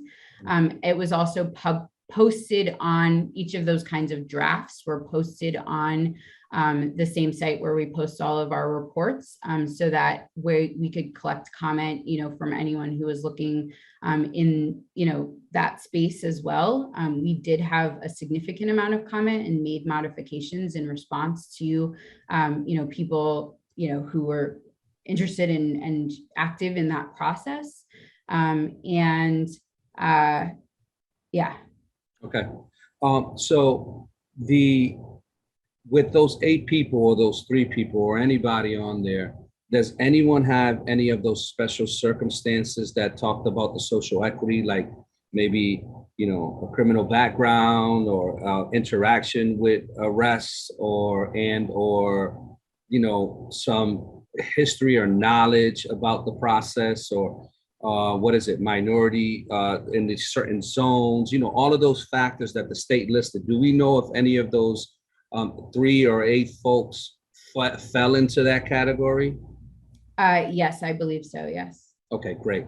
And so then the next question I have is, as a result of all these meetings and all the extra efforts, it seemed like we landed on basically, if someone wanted to open a business, they have to go through a special permit. Would I be correct in that statement?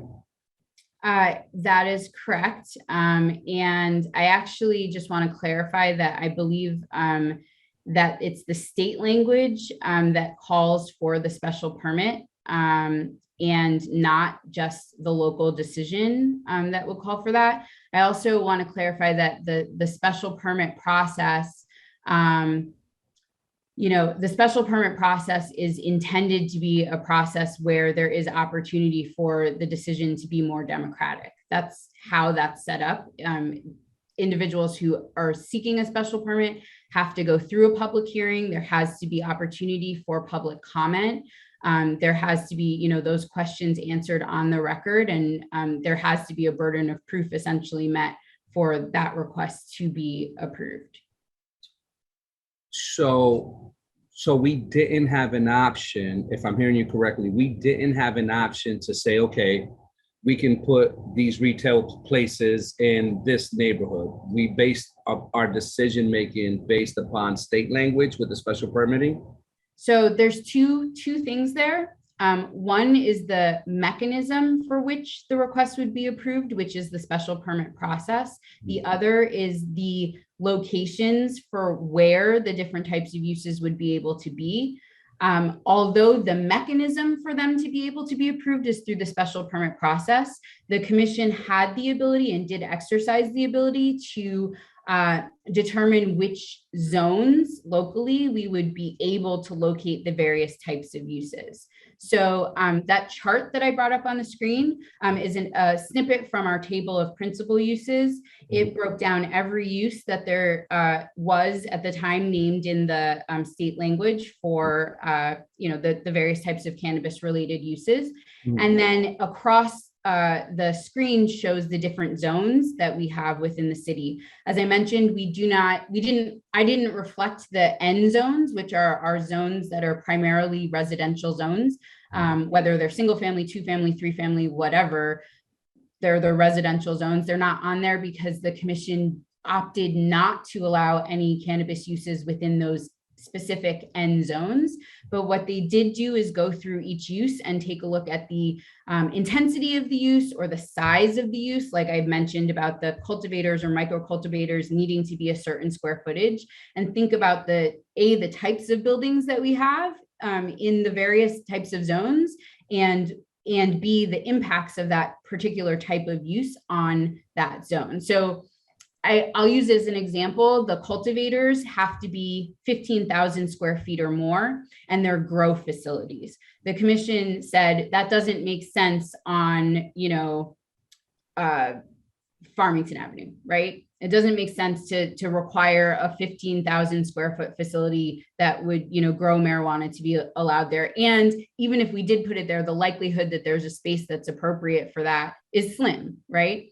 So they determined to make cultivators allowed only in the industrial districts, because that's where we have large warehouse buildings that exist and would encourage the adaptive reuse of those buildings.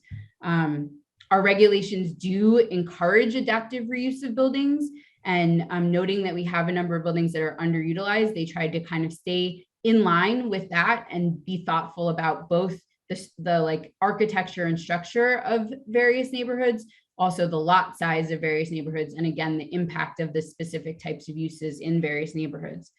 They wanted to be mindful of the fact that the intention here is to have an equity-based program. And noting that we have a city that has been developed where really there aren't any areas, perhaps with the exception of the North and South Meadows, that don't have residential uses. We have some zones that are specifically just residential zones, but we don't really have areas where we can safely say there's no residential unless it's the North and South Meadows.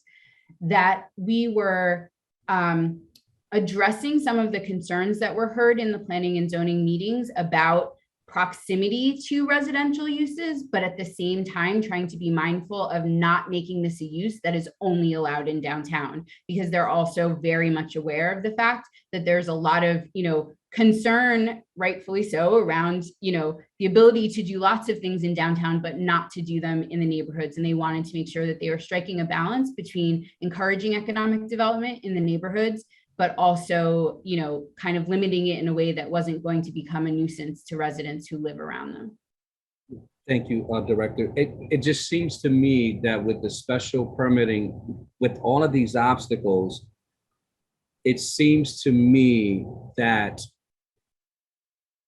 it will, our goal is to create development, and we have this new emerging market, but it just seems to me that the restrictions are so over the top that we're actually doing a disservice of the economic opportunity, particularly around the special permitting process, opening up and all the laborious things any potential developing retailer has to do. And at the end of the day, it's a special permit where they're taking a chance on.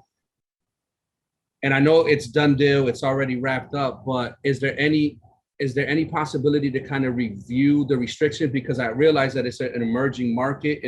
Can we go back and look at our policies at all? Is there any opportunities to reconsider more potentiality around this new emerging market that I think Hartford, from a tax-based incentive, could tremendously, profit on? Yes, I agree with you. Definitely an emerging market, definitely something that we wanted to communicate that there's support for. I will just repeat again that the requirement for the special permit came from the state language. So the municipality does not have the ability to say, okay, we would prefer to have this be a use by right. I think, again, that the goal of having it be a special permit was that it requires that public hearing process. I think, again, the intention behind granting a special permit is not to be arbitrary, but to be able to kind of take into account any of the factors that may arise, with regard to, concerns from abutters or, thoughts around, some of those additional provisions that I noted. Those are not things that are required to be submitted because of the fact that it's a special permit. Those are things that we wrote into the language as reserving the right to request if there is, some kind of issue that arises, right? So if I'm going to do a grow facility, maybe it makes sense for us in preparing that applicant to go into the special permit process where me as planning director knows that, one of the concerns that may arise is that people are going to say, this is going to smell horrible and it's going to make my whole neighborhood smell like weed, right? I may say to the applicant, let's ahead of time talk about what that odor control plan is so that when we get to the commission meeting, we've already addressed that question and we're not, at an impasse where we don't have an answer for the commission or we don't have an answer for that member of the public or that person who lives next door who says it's going to be a problem, right? Like, I think the goal is to help to set people up for success. And in any special permit application that we receive, we work really closely with the applicants in preparation for those meetings and try to anticipate as many questions as we possibly can. Yeah, so understood. So just lastly, so I think we collectively, we're all aware of, you had a public meeting, which was a planning and zoning public hearing, but only the really informed people know about that. Is it possible that any retailer, once they get granted the special permit, kind of does like a community meeting or a community outreach themselves or holds some kind of special meeting so people in the community can know, to just be super transparent? Because the reason why I'm saying that, not to be restrictive, but the fact, like, if I'm a new business, I want to be able to do business in a place where I'm wanted, right? And I think they should be aware of that if they're wanted in a various community, because otherwise it's not going to be successful. So is it possible for us to mandate or say, I would say mandate a community meeting prior to them opening? So that way they're going to be investing a lot of money, time, energy, and effort. So that way they know if the community really wants them. So, council member, for every application that we have that is a commission level request, we ask the applicants when they make their application to actually be in touch with We work specifically because we can kind of point to the NRZ. We ask them to contact the NRZ. In every single one of those reports, we indicate which NRZ is associated with that application and whether the NRZ provided comment back to us or not. So we're clarifying for the commission, because the commission also looks for the same thing, that the applicant has gone and made some effort to meet with the community. And I would just add that in order to get your final license, you do have to demonstrate that you've done community engagement and that you've actually have community support. You have to submit letters for that final licensure process for the state. So that is part and parcel of the process of becoming a licensed adult use cannabis retailer or any business operating in the state of Connecticut. And I would just piggyback. I definitely agree. I understand that, your point about, people seeking out the information versus, folks who may not know to seek out that information. We've been really trying to be mindful of feedback that we've received from council over time with regard to that.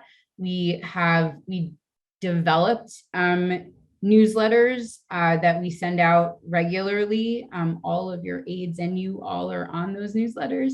And we also have been very regularly posting on social media, like on purpose. So we've been trying to find other avenues to communicate what we have going on in response to, from other projects, not this one specifically, but in response to that request and that need. Thank you, Director. And I asked all this just because I've been waiting for this meeting, but I appreciate your leadership again on this new emerging business market, whatever language, it's new. I know parts of it is building the plane as you're flying. And so I appreciate your leadership on all these efforts. So thank you very much, Director. Thank you. Thank you, Councilman LeBron. Councilwoman Hercules. Just a couple of comments. First, thank you, Director Chambers, for a really good comprehensive overview. And I know that the council members who requested the meeting or the presentation rather are not present, and I don't want to put words in their mouth, but my sense of the concern really, of their concern really revolves around the safety and security components, which the state hasn't even articulated what those are to be yet. And just for their knowledge, understanding, that is part of, again, the plan of each business applicant and is required before they are given the final license. So there's many more, regulations and rules and processes that folks will have to go through once they have even passed this local permitting process to actually be operational and be licensed. So, this is one aspect of it, one kind of fundamental aspect of it, but there's a lot more that folks are going to have to do. And so I think some of those concerns are going to be assuaged through time. It's just because this is an emerging market, it remains to be seen. But if we look at some of our neighboring states that have rolled out adult use cannabis very successfully and very profitably, I think a lot more success stories are out there than worry, but it's kind of par for the course to have these concerns in the initial stages of anything new, especially given the demonization of the plant throughout time with the war on drugs and prohibition. So again, thank you for your leadership. I think if we look around the state also, Hartford has been at the forefront of this, where a lot of states have issued moratoriums. Many of, municipalities haven't even issued their ordinances around where the businesses can be zoned. And the fact that Hartford has, seizing this opportunity shows that not only do we recognize the potential in terms of the tax revenue, but we also recognize attracting business patrons to our community away from, Springfield and Worcester and up north. So it's exciting times, and thank you for always being open and able to, answer questions. Thank you, Councilwoman. Thank you, Councilwoman. Councilwoman Rossetti, any questions? Well, thank you, Mr. Chair. That was a no. Okay. A couple of questions, if I may, Director Chambers. First off, I assume you can provide us with a copy of that PowerPoint. Yes. Thank you. And I think you answered this question when you talked about the cultivator and the warehouses. So cultivation includes whether you're indoors or outdoors. There's no particular distinction there. Am I correct in that? I believe, and I'm not sure, maybe Attorney Vassal, maybe you can help me with this one, but I believe that the requirement is that cultivators are working indoors. Indoors, okay.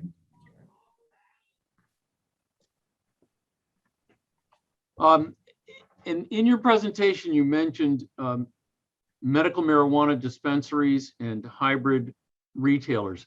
And I'm just wondering, I have no clue as to this. Do we have, and if we do, how many medical marijuana dispensaries do we presently have in Hartford? We have one. And how about hybrid retailers?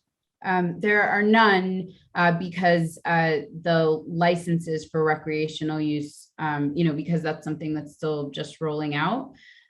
We did get in contact with our single medical marijuana dispensary, it's Curaleaf on Weston Street, and inquire as to whether, and we did this during the text amendment process on purpose, because the zone that we were proposing to permit, or the zones that we were proposing to permit hybrid retailers in did not include the ID1 zone, which is where that establishment is located. So we reached out to find out if there was interest in converting to a hybrid retailer, just because, as we're going through that text amendment process, we didn't want to intentionally zone them out without having had that conversation. So if we were to have a hybrid retailer, it would be the one that's currently a medical dispensary.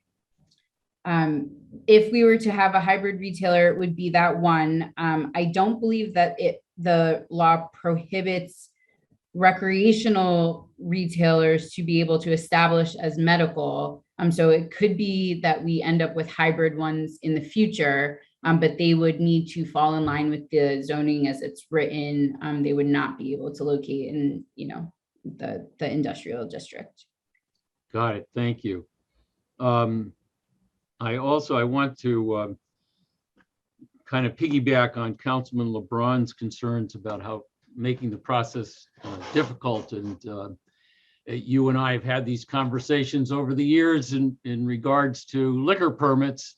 And so I certainly appreciate the process, having been through it, wearing my other hat as a lawyer many times for many different folks, and understand that this process will be somewhat similar. And from my perspective, it's always been,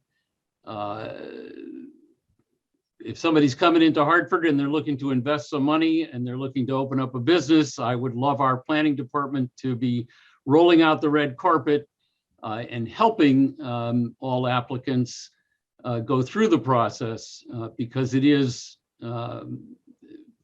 from my experience, it is at times an extremely difficult process. And it sounds like this is going to be very similar.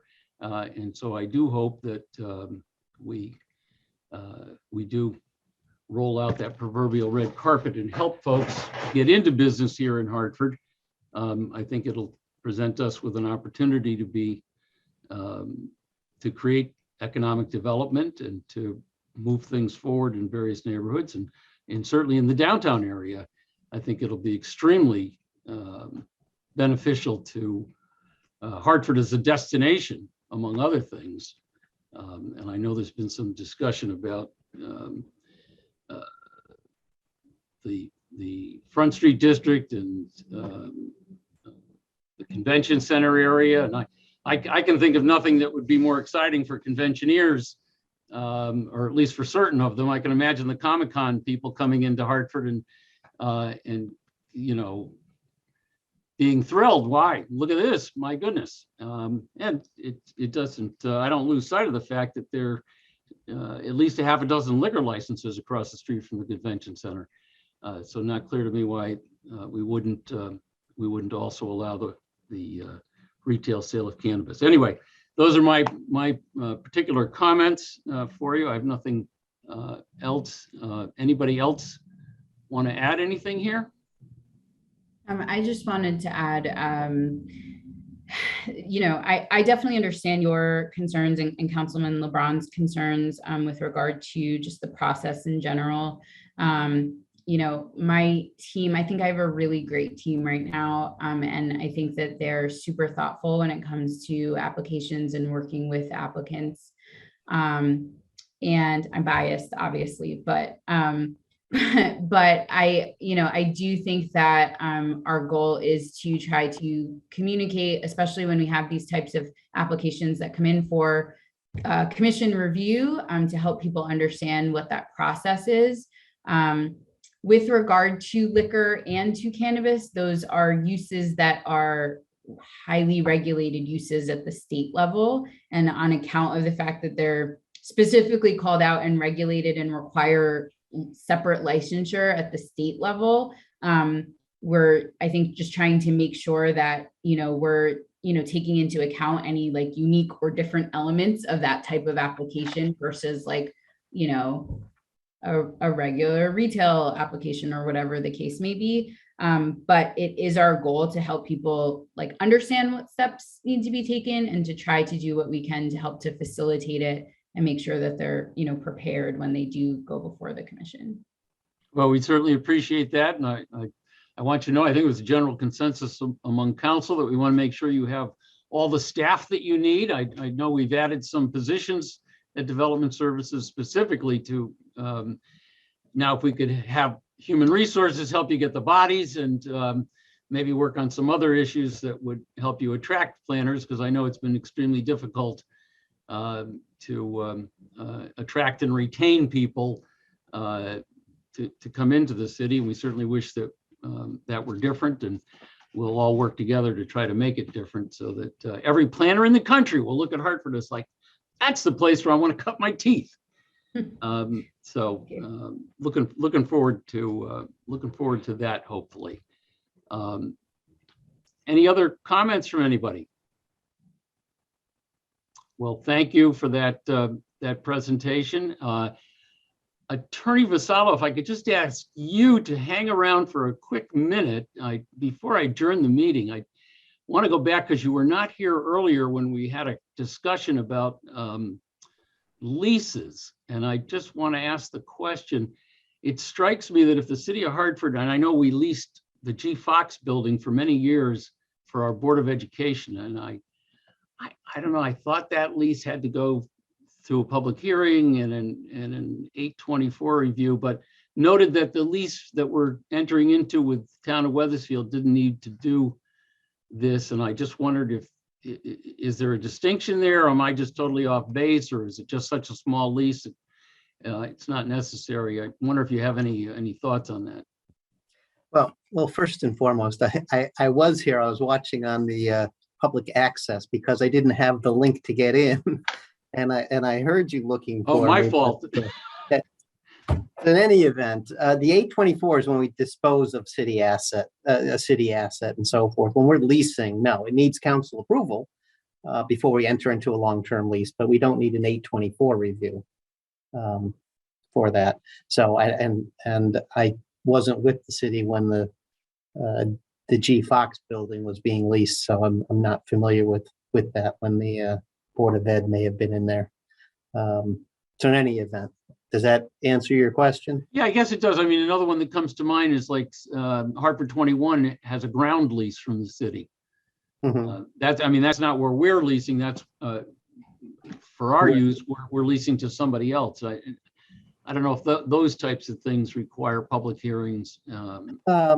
If we are leasing a space or selling, the 824. I don't believe the 8. We've done. Sorry to interrupt. Go ahead. Hopefully I can weigh in a little bit. We've done 824s when we have ground leases. We've done 824s for acquiring property and certainly for disposing property. But I want to just say, I'm not sure about the leases, but I know that when we've acquired property, we have done 824 reviews.